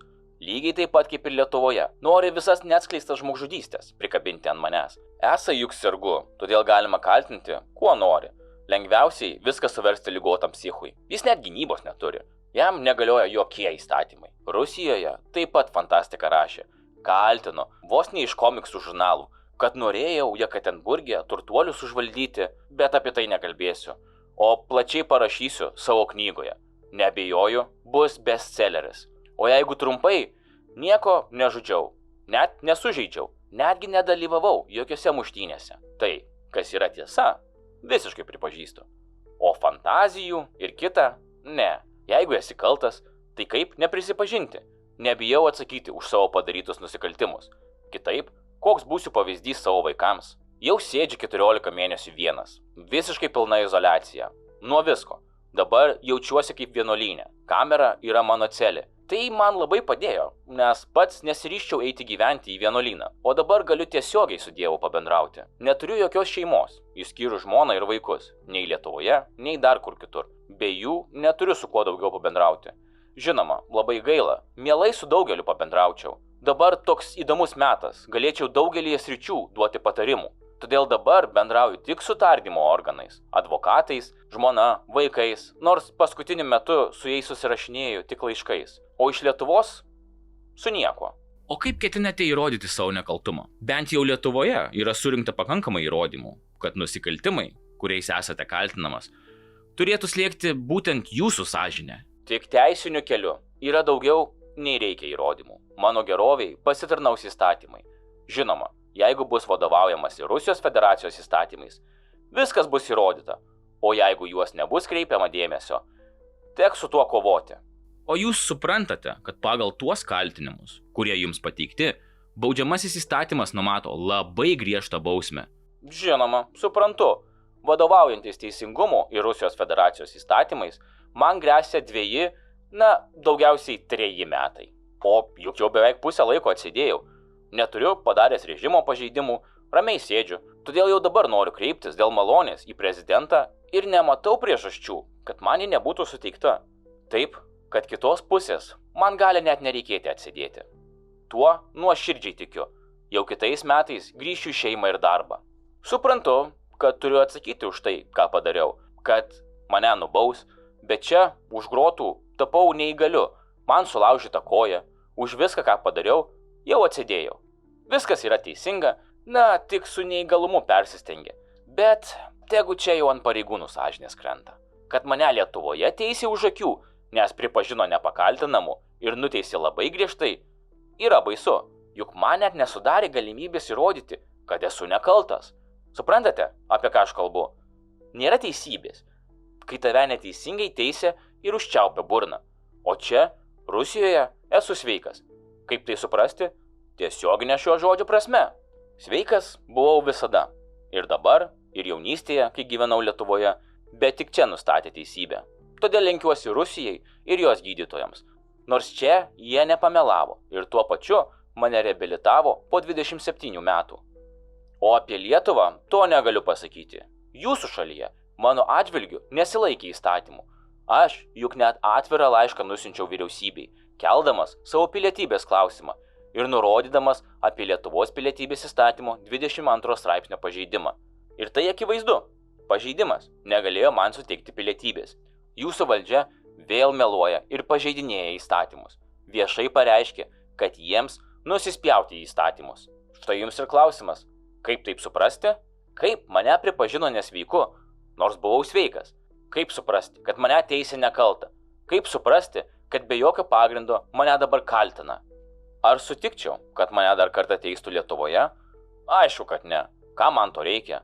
Kad vėl neteisėtai nuteistų? Esu sveikas ir negali būti jokios kalbos apie teismą Lietuvoje. Beje, kai kurie Lietuvos pareigūnai sako, kad tuo atveju, jeigu iš manęs atims pilietybę ir todėl negalės grąžinti į Lietuvą, nestosiu prieš Lietuvos teismą. Tai netiesa. Rusija neišduoda tik savo valstybės piliečių, o asmenų, kurie yra be pilietybės, yra vadovaujamasi įstatymais. O aš tapti Rusijos federacijos piliečiu negaliu pagal įstatymą, nes šios šalies teritorijoje padariau nusikaltimą ir nenoriu būti šios šalies piliečiu. Aš pasaulio žmogus, mano tėvynė yra žemė. Žinote, vienas rusų milijardierius labai įdomiai pasakė, kai jo paklausė, kaip įmanoma uždirbti labai daug pinigų. Ir jis atsakė, kad visų pirma reikia norėti ir stengtis dirbti. Jeigu reikia, visko atsisakyti. Jis sakė, kad dėl to net yra pasiruošęs pakeisti savo tėvynę, tikėjimą ir netgi, jeigu reikia, lytį. Tik tada pasieksite sėkmę. Žinoma, tokios mintys sukelia prieštaringus jausmus, bet geriau pamąsčius, jis yra teisus. Aš noriu būti naudingas žmonėms, tautai, šeimai ir būti laimingu. Manau, einu teisingu keliu. Kaip reikėjo elgtis, kad niekas tiek metų nesužinotų, kur slapstoties ir kad kuo ramiausiai gyvenate Rusijoje? Kaip toks klausimas nesukels šypsenos? Įsivaizduokite, jūs emigruojate į kitą šalį, bet juk specialiai dėl to nesikeičiat. Žinoma, ir aš nieko nekeičiau. Koks buvau, toks ir likau. Vėl pacituosiu Bibliją. Vilką tarp avių galima pažinti pagal darbus, o ne pagal žodžius. Manau, gyvenau sąžiningai. Stengdavausi padėti vargstantiems, netgi važiuodamas automobiliu nepažeidinėjau kelių eismo taisyklių. Na, gal per 13 metų porą kartų esu dėl greičio įkliuvęs. Ir viskas. O juk gyvenau laisvas, net ir į Maskvą važinėdavau. Taip, pradžioje, kai atvažiavau gyventi į Rusiją, padariau įstatymų pažeidimų, bet tai nepriklausė nuo mano valios ir norų. Iš tikrųjų, važiavau gyventi ne į Rusiją. Pravažiuodamas, čia atsidūriau 2002 metais. Turėjau rekomendacijas vieno verslininko, turinčio daug pinigų ir ryšių. Esą, jis gali padėti man legalizuotis Rusijoje. Atvykęs, kreipiausi jį. Susitarėme, kad metų laikotarpyje jis mane legalizuos, o kadangi tuo metu neturėjau pinigų, paprašiau surasti darbą statybose arba apsaugoje, man nebuvo svarbu, kur ir kuo. Sakiau, kad galiu dirbti ir visą parą. Šeimos neturiu, galiu gyventi ir kokioje būdelėje, drabužių nereikia. Ir taip atidirbsiu tuos $10,000 už legalizaciją. Paspaudėme vienas kitam ranką ir susitarėme. Jis mane apgyvendino bute. Davė padorius drabužius, po savaitės rankose jau turėjau dokumentus. Iš karto pasakė, kad jie suklastoti. Bet jie man buvo reikalingi tik šiam periodui, jog galėčiau dirbti, laisvai vaikščioti mieste. Tas verslininkas buvo apsaugos įmonės vadovas. Sakė, mane įdarbins mieste, turėsiu saugoti automobilius. Laikas bėgo, o darbo nedavė. Visą laiką su juo važinėdavau į įvairiausius susitikimus, pietauti, net atostogauti. Taip, tapau jo apsaugininku. Taip, supratau be žodžių. Taip, ir gyvenau visus metus. Per šį laiką supratau, kad jis ne koks kvailas verslininkas, o dirba pusiau kriminalinėje sistemoje, kartu su policija, politikais ir nusikaltėliais. Taip, susipažinau su daugybė žmonių. Jie tapo mano pažįstamais, bet ne draugais. Kai kurie jų mane labai gerbė, kvietė į šeimos šventes, jiems patiko su manim bendrauti, nes jiems patardavau įvairiuose reikaluose. Ir jų vaikai mane kažkodėl labai mylėjo, visada tempėsi mane kartu žaisti. Jiems turbūt irgi patiko bendrauti su manimi, nes su jais bendravau ne kaip su vaikais, o kaip su draugais. Žinote, galiu bendrauti su įvairiais ir skirtingais žmonėmis, kad ir vaikai, kad ir senyvi, bet visus juos puikiai suprantu, o jie mane.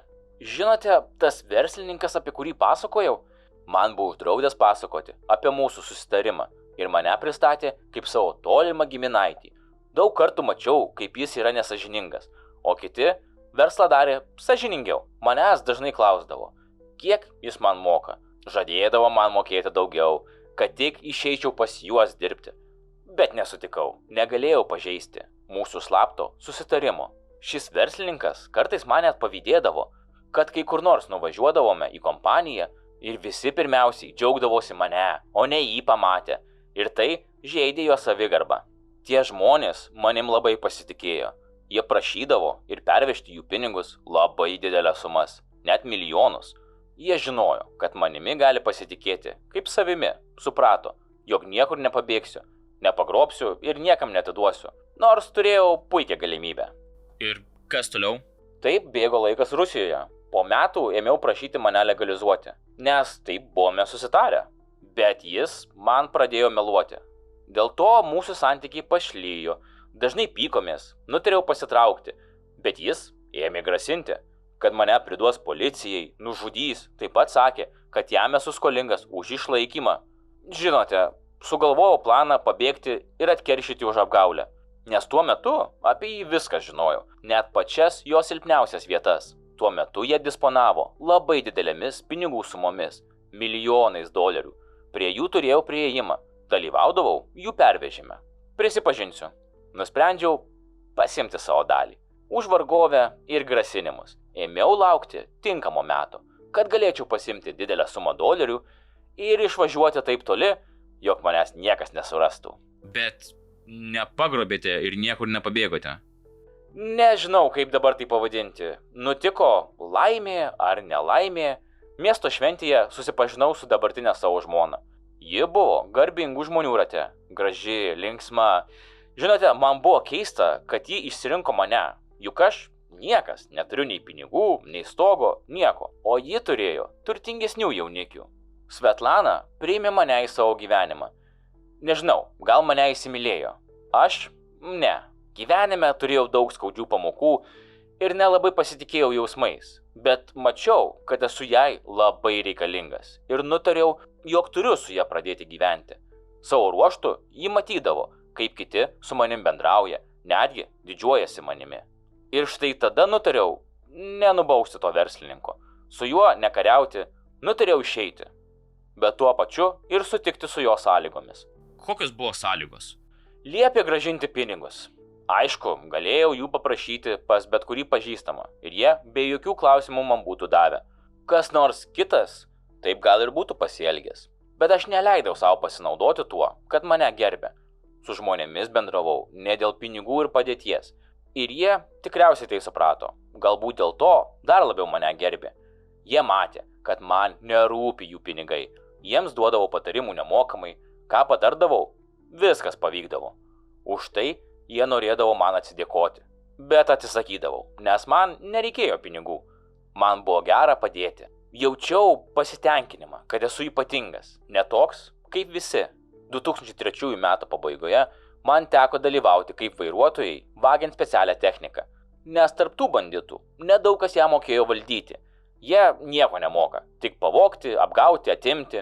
Po to 2004 metais keletą tokių pačių nusikaltimų ir metų gale mes jau buvome atsiskaitę. Štai tai ir buvo pasitraukimo sąlyga. Kadangi turėjau netikrus dokumentus, dar 2002 metais tas verslininkas manęs buvo paprašęs išnuomoti garažą, į kurį jie veždavo ginklus. Manimi visi pasitikėjo. 2004 metų pabaigoje jie ginklus pasiėmė. Žinote, jie kaip ir neturėjo supratimo, ko ir kiek pas juos buvo, o aš jiems kerštaudamas kai ką iš jų pasisavinau. Nors iš tikrųjų man tų ginklų net nereikėjo. Šiuos ginklus pareigūnai vėliau ir surado per kratą mano namuose. Kvaila. Ir išmesti buvo gaila, ir parduoti negalima, nors man jų ir nereikėjo. Tiesiog taip ir gulėjo, kaip sakoma, valgyt neprašė. Taip ir išsiskyriau su tuo verslininku. Daugiau jokių įstatymų pažeidimų nuo 2004 metų pabaigos Rusijoje nepadariau. Ką po to veikite? Nuo tada dirbau ir gyvenau su žmona. Neišvažiuodavau, likau Rusijoje. Svetlana man dėl to buvo labai dėkinga. Ja pamilau. Vėliau įsidarbinau pas vieną pažįstamą biuro vadovų. Pas jį visi reikalai buvo labai sujaukti, o aš turėjau viską sutvarkyti, kad darbuotojai užsimtų savo reikalais, dirbtų kaip reikia. Dar anksčiau buvau pas juos užsukęs ir žinojau, jog jie turi problemų su dokumentais. Už tai man mokėjo gerą atlyginimą. Kai vėliau norėjau išeiti, jis nenorėjo manęs išleisti. Buvo ir kitų, kuriems buvau reikalingas, kurie kalbėjo apie politiką. Jiems pasakojau, kaip galima tapti merais, deputatais, kad tai nesudėtinga. Reikia keletą metų dirbti ir rinkimai bus laimėti. Man rimtai siūlytų užsimti. Sakė, štai, padaryk mane tuo ar tuo. Ir vardijo didelės sumas užsienio valiutų su 6 nuliais. Bet žinote, sakiau tiesiai šviesiai į akis. Negaliu to padaryti, nes tu esi nesažiningas žmogus. Tiesą pasakius, ir kas aš po to būčiau. Tada prašydavo savo žmoną prastumti, bet vėl atsisakydavau. Juk ta pati šeima, tie patys interesai. Sakydavau, jeigu nori pinigų, rimtai užsimk verslu, o ne politika. O jeigu nori gero žmonėms, užsimk politiką. Jie susimastydavo ir suprasdavo. Gerai, biškutį pertrauką, bet... Bet man atrodo, Romka net kalėdų seneliui patarė, kaip tapti kalėdų seneliu, nes wow, wow, juo pasitikėjo visi ir visi klausė ir net popiežius atėjo ir spaudė jam ranką. Ir tada dar Jėzus nusileidė ir paglosti jam plaukus ir sakė, koks jisai geras berniukas. Okay. Atsiprašome už trukdžius, grįžtame atgal. Mes su žmona dirbome, taupėme ir ėjome į priekį, augome finansiškai. Šalia gyvenę žmonės man siūlė būti namo pirmininku ar dar kažkuo. Jie matė, kad nesiekiu pinigų, rūpinausi švara laiptinėje, kieme ir panašiai. Visi buvo laimingi, būdami mano kaimynais. Paskui mes kaime nusipirkome apleistą sodybą. Įsikūrėme, padėjome kaimiečiams darbu ir patarimais. Įrengėme gatvėse apšvietimą, parūpinome šiukšlių išvežimą. Ir kai vyko kaimo valdžios rinkimai, visi ėjo ir siūlė iškelti mano kandidatūrą. Sakė, mes tave išrinksim, tu galėsi padaryti daugiau gerų darbų. Atsisakydavau. Gal būčiau ir sutikęs, bet juk gyvenau su suklastotais dokumentais, o šios mano paslapties niekas nežinojo. Bet žmona vis tiek turėjo jūsų paklausti, kas jūs toks? Žinoma, žmona daug kartų bandė domėtis mano praeitimi, juk man tuo metu buvo 33 metai. Klausdavo, kur anksčiau gyvenau, ar turiu šeimą, vaikų ir panašiai. Moterims tai svarbu žinoti. Pasakiau, kad nieko neturiu. Esu našlaitis iš vaikų namų. Kažkaip gyvenau, mokiausi ir tiek. Nenoriu apie tai kalbėti, neturiu ką pasakyti. Sakiau jai, tu geriau mane pažinsi ir suprasi iš mano darbų, o ne iš žodžių. Reikia gyventi dabartimi, o ne praeitimi. Ir ji mane suprato. Kuo daugiau mane matė, tuo labiau manim didžiavosi. Aš ir dabar galėčiau pasinaudoti pažintimis, paprašyti advokatų, bet jų paslaugos labai brangiai kainuoja, o žmona neturi tokių pinigų. Ir taip ją palikau su skolomis, vaikais, vargšė moteris, dėl manęs kovoja iš visų jėgų. Man jos labiausiai iš visų gaila. Kuo jis su vaikais yra kalta, tai jai ir vaikams bausmė, o ne man. Aš sėdžiu, esu pamaitintas, jaučiuosi tarsi gyvendamas pensione, tik sąlygos neypatingai čia geros. Dėl to kenčia mokesčių mokėtojai. Žinote, aš už tą techniką, kurią pavogėme, jeigu padalintume visiems dalyviams, man netektų ir milijono rublių. Nors tų pinigų ir negavau, Rusijos valdžiai pasiūliau atiduoti 3-4 milijonus rublių už metus, atidirbti, išauginti derlių ir jį atiduoti kaip baudą. Aš ir toliau dirbsiu, mokėsiu mokesčius, kursiu darbo vietas, vaikai su tėvu bus, žmona su vyru, nuostolis atlygintas ir valstybei būtų nauda. Štai kokia turėtų būti bausmė už dalyvavimą šiame nusikaltime. Juk nėra fiziškai nukentėjusių. Prieš 10 metų nuvarėme surūdijusius sunkvežimius. Ir ką? Tai katastrofa? Jie dabar visai niekam nereikalingi. Taip, tai apiplėšimas, sargą surišome, bet tik tiek. Štai koks sunkus nusikaltimas. Net juokinga. O kad mano namuose ginklų rado ir juos paėmė, tai viskas tvarkoj, pripažįstu. Pas daugelį namuose galima rasti ginklų. Tai tik niekam nereikalingi geležiukai, metalo laužas. Pareigūnai nežino, kas yra tikri ginklai. Žinote, kai manęs sulaikė, žmona buvo dideliame šoke. Viską matė, o tuo metu kaip tik reikėjo derlių nuiminėti. Ir visos 200 tonų bulvių liko po žeme. O tai buvo visiškai ekologiškas derlius. Galima sakyti, beveik be nitratų. Iš mūsų išskirtinai Maskva pirko. Fūros atvažiuodavo dėl šių bulvių. Jas veždavo vaikų darželiams. Bet ar po to, kai jau jūs sulaikė ir uždarė į kalėjimą, žmonai papasakojote apie savo praeitį? Dabar yra tas metas, kai nuo nieko neturiu jokių paslapčių. Anksčiau nenorėjau kalbėti apie praeitį, net su savo žmona. Gyvenau tiesiog dabartimi. Niekada nereikia žiūrėti atgal. Reikia tik atsižvelgti į tai, kas buvo ir eiti pirmyn. Gyventi praeitimi yra kvaila. Jeigu gyvenate praeitimi, reiškia nėra dabarties, o ateities tikrai nebus. Tai evoliucijos stabdis ir netgi civilizacijos stabdis. Esu labai religingas žmogus. Ne šiaip tikiu Dievu, o žinau, kad jis yra. Žinote, yra sakoma, atleisk savo priešams ir tau bus atleista. Todėl aš atleidau labai daugeliu iš savo praeities ir pamiršau visas nuoskaudas. Gyvenau dabartimi, žiūrėjau į ateitį. Esu logiškai mąstantis žmogus, o ne psichiškai nesveikas, kaip mane visą laiką norėjo tokiu padaryti. Mano nuomonė, vardas ir pavardė nieko apie žmogų negali pasakyti. Ir nesvarbu, kokia kalba jis kalba, jau nekalbant apie visą kitą. Niekada nenorėjau būti politiku ir tuo užsimti, nors žmonės mane kartą siūlė ir net prašė, kad iškelčiau kandidatūrą, kad galėtų mane rinkti per rinkimus. Nuo 1988 metų, kai sulaukiau pilnametystės, nusprendžiau nieko nebūti. Supratau, kad žinios ir gėris yra nereikalingas. Bet dabartinė situacija, tiksliau pats Dievas, mane verčia keisti šį požiūrį. Jaučiu, kaip aukščiausiasis man sako, ko sėdi ir nieko nedarai. Juk tau daviau tiek talentų, žinių, kad pasidalintum su žmonėmis, o tu tuščiai sėdi. Tai supratau dabar, kaip dievulis man sudavė per galvą. Taigi man Dievas davė pasirinkimą. Arba padėsiu žmonėms, arba jis iš manęs viską atims. Sau pažadėjau, kad daugiau jo nenuvilsiu. Būsiu nuostabus jo sūnus, likusį gyvenimą jam ir pašvęsiu. Jam, o ne žmonėms. Panaudosiu viską, ką man Dievas davė.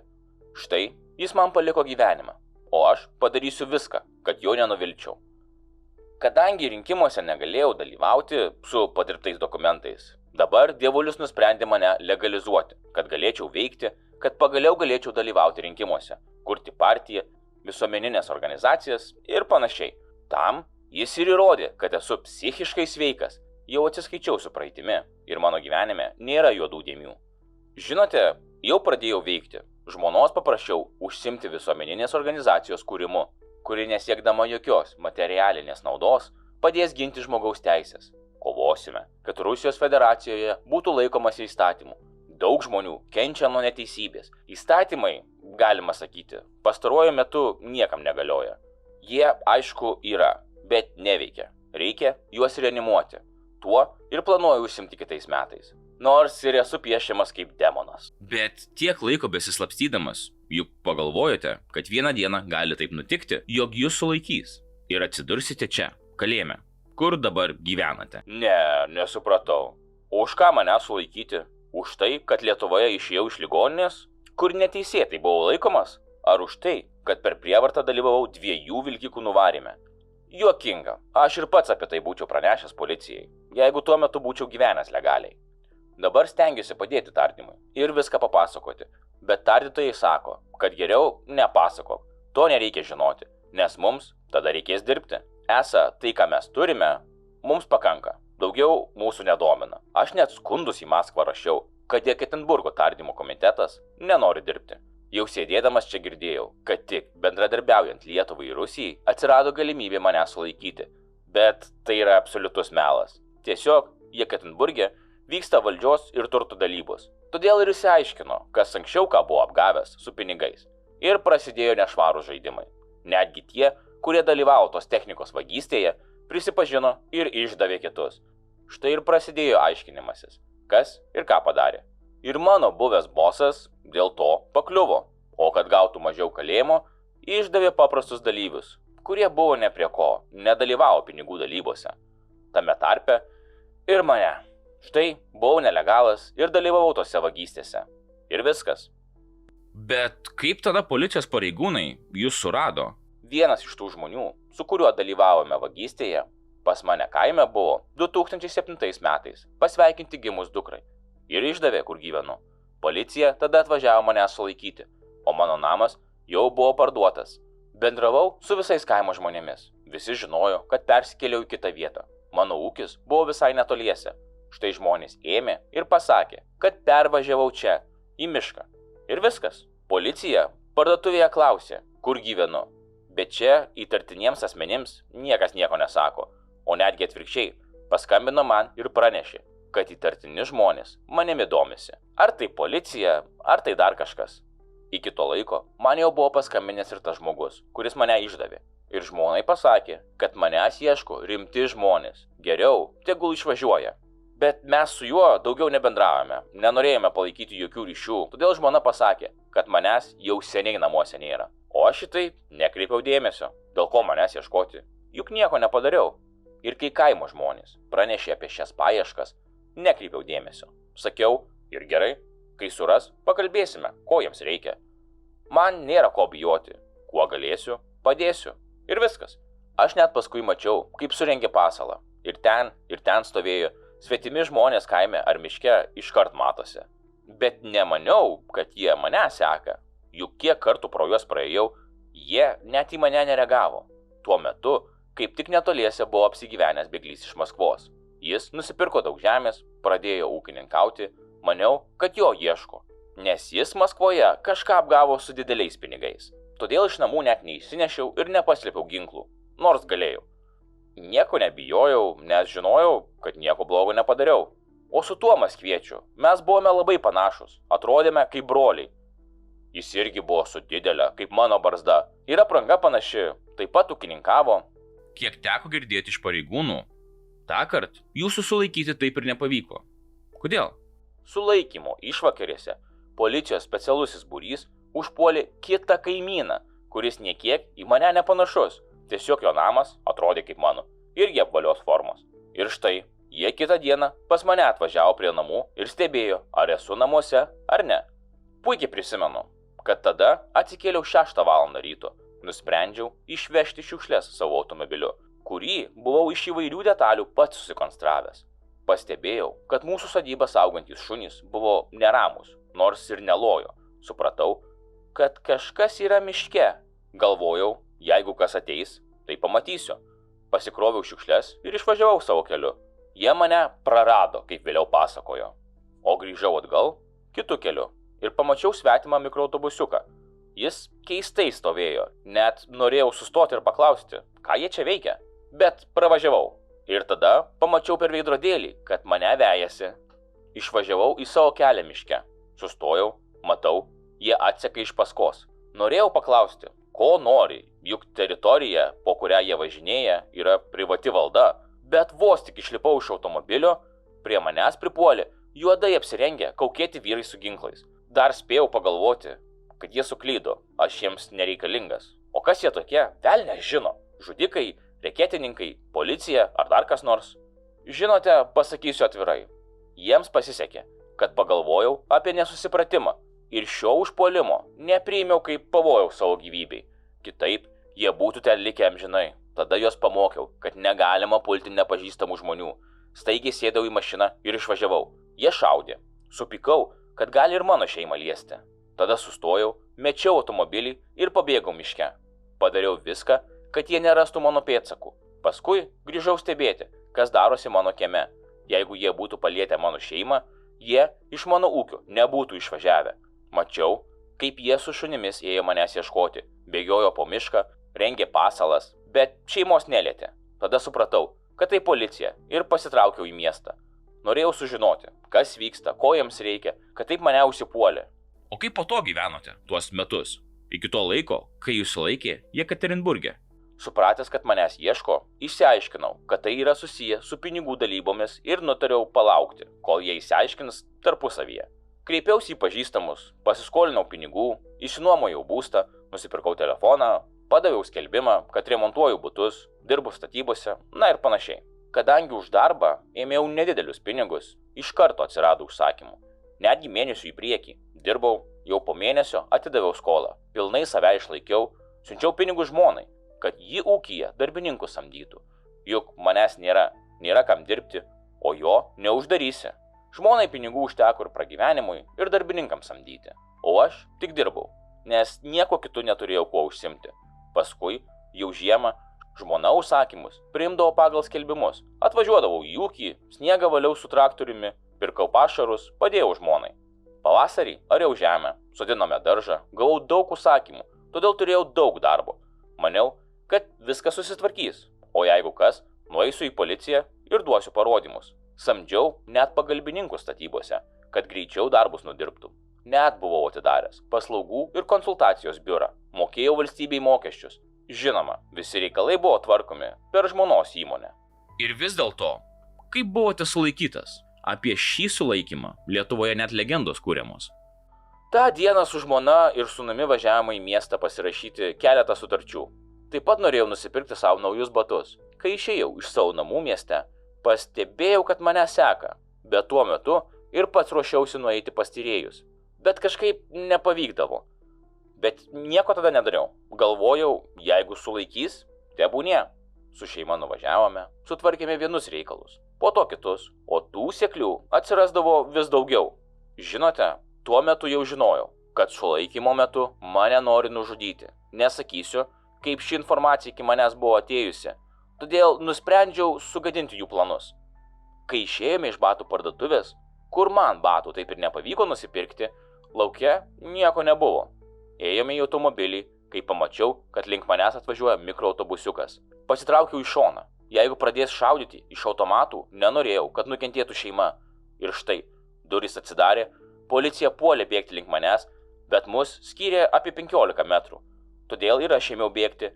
Nenorėjau, kad mane nužudytų šiame uždarame kieme. Nubėgau apie 200 metrų iki gatvės, iki žmonių. Buvau greitesnis už policininkus ir mus jau skyrė apie 50 metrų. Aišku, be vargo galėjau pabėgti ir pasislėpti, bet laikiausi savo tikslo. Nubėgau į automobilių stotelę, kur stovėjo daug žmonių ir sustojau visiems matant. Tada tie ginkluoti vyrai mane pasivijo, apsupo ir šaukė, kad dabar užmušim. O aš jiems sakiau, kad to nereikia daryti. Viską žmonės mato ir tikriausiai jau telefonais filmuoja. Matydami, kas vyksta, prie manęs ėmė bėgti vyrai, moterys, jaučiau, kad jie mane saugo, o pareigūnai nesiartino ir, kad situacija toliau nesitęstų, ėmė į mane šaudyti, į rankas ir kojas. Buvo paleista 10-12 šūvių, 7 kulkos pataikė į mane. Pargriuvau. Štai paskui ir viešai pasakė, kad priešinausi, todėl teisėtai buvo panaudotas ginklas. Bet juk jie specialiai šaudė, kad vėliau galėtų pasakyti, jog priešinausi. Ligoninėje pareigūnai mane saugojo, todėl turėjau laiko su jais pasikalbėti. Jie mane gyrė, kad štai, pirmą kartą nuo mūsų pabėgai, o juk nuo mūsų niekas nebuvo pabėgęs. Tai kaip filme, netikėjome, kad tai gali būti realybėje. Iš pradžių niekam nesiskundžiau dėl ginklo panaudojimo, bet dabar, matydamas tokią neteisybę, keliu šį klausimą. Rasiu liudytojus ir jie turės už tai atsakyti. Ar pasilgote Lietuvos? Ar norėtumėte grįžti į savo tėvynę? Žinote, labai įdomų klausimą uždavėte, bet atsakysiu klausimu į klausimą. Ar aš iš vis turiu tėvynę? Jos neturiu, o jeigu turėčiau, tai aišku norėčiau grįžti. Tai normalus, žmogiškas jausmas. Kas nenorėtų grįžti į namus, šeimą, nes aš tėvynę laikau namais, o žmonės, tautą, šeimą. Bet visi dėl įtempto ritmo šiame gyvenime tai pamiršo. Kaip jau minėjau, atleidau savo priešams, pamiršau Lietuvą, taip pat ir kalbą, dabar kalbu tik rusiškai ir savęs nematau jokiame amplua Lietuvoje. Grįžti į Lietuvą kartu su savo šeima? Kam? Aš ir čia galiu gyventi ir dirbti, tuo labiau, kad čia esu labiau reikalingas žmonėms. Ir turtingiems, ir vargšams, ir kitiems. Čia pamačiau, kad esu žmogus, galiu kitiems padėti. Be to, Rusijoje pragyvenau ilgiau nei Lietuvoje. Čia mano giminės, šeima, pažįstami, kaimynai, kurie mane gerbė ir linkite gero.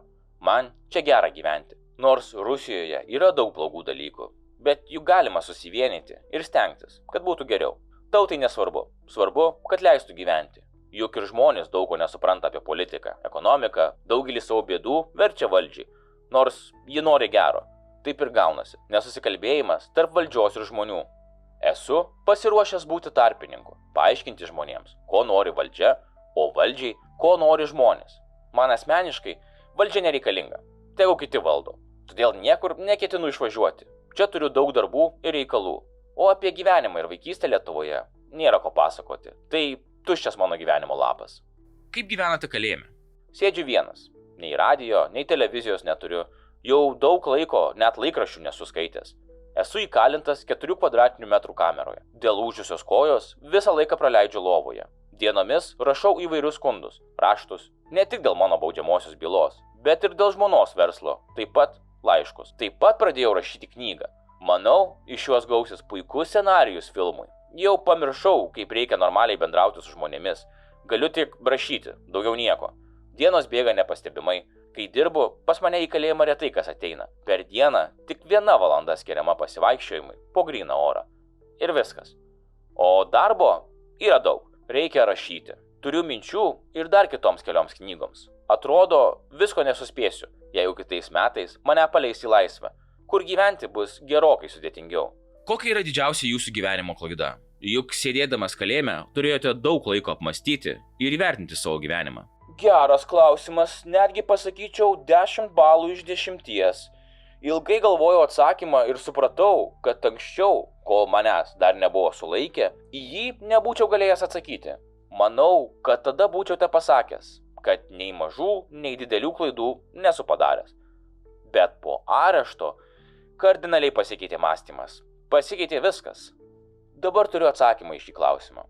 Manau, kad didžiausia mano klaida yra tai, jog susipažinau su savo būsima žmona, tokiu nuostabiu žmogumi, ir kad dėl mano nelengvo likimo jai reikia kentėti, o ji to tikrai nenusipelno.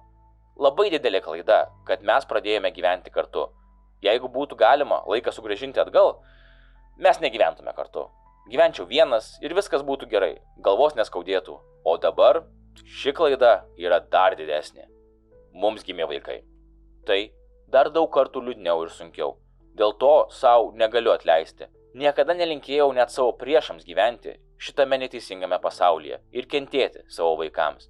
Niekada nenorėjau turėti vaikų ir buvau 100% įsitikinęs, kad jų neturėsiu. Man labai gaila žmonos ir vaikų. Jie labai dėl manęs pergyvena.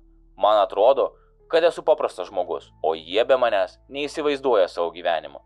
Jiems dabar labai blogai. Vaikai tampa našlaičiais, nors jų tėvas yra gyvas. Todėl pripažįstu šią savo klaidą. Be reikalo jie išvydo šį pasaulį, šį pragarą žemėje. Tai didžiausia mano klaida.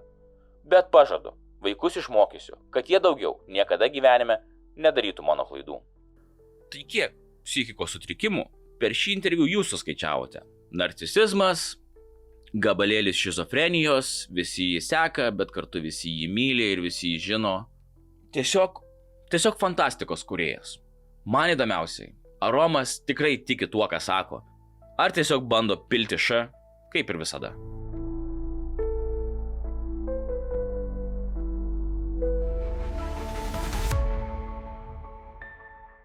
Dėkui, kad žiūrėjote dar vieną video iki galo.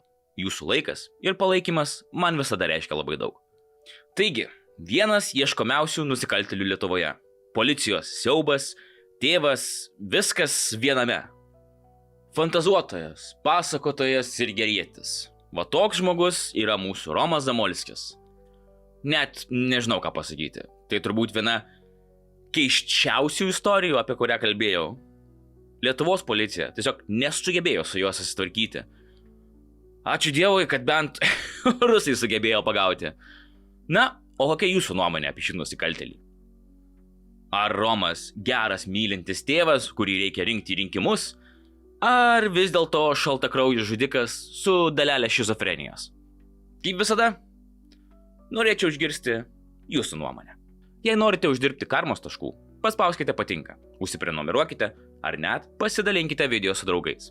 Dar kartelį dėkui, kad žiūrėjote. Likite budrus, likite saugus ir pasimatysime kitą kartą.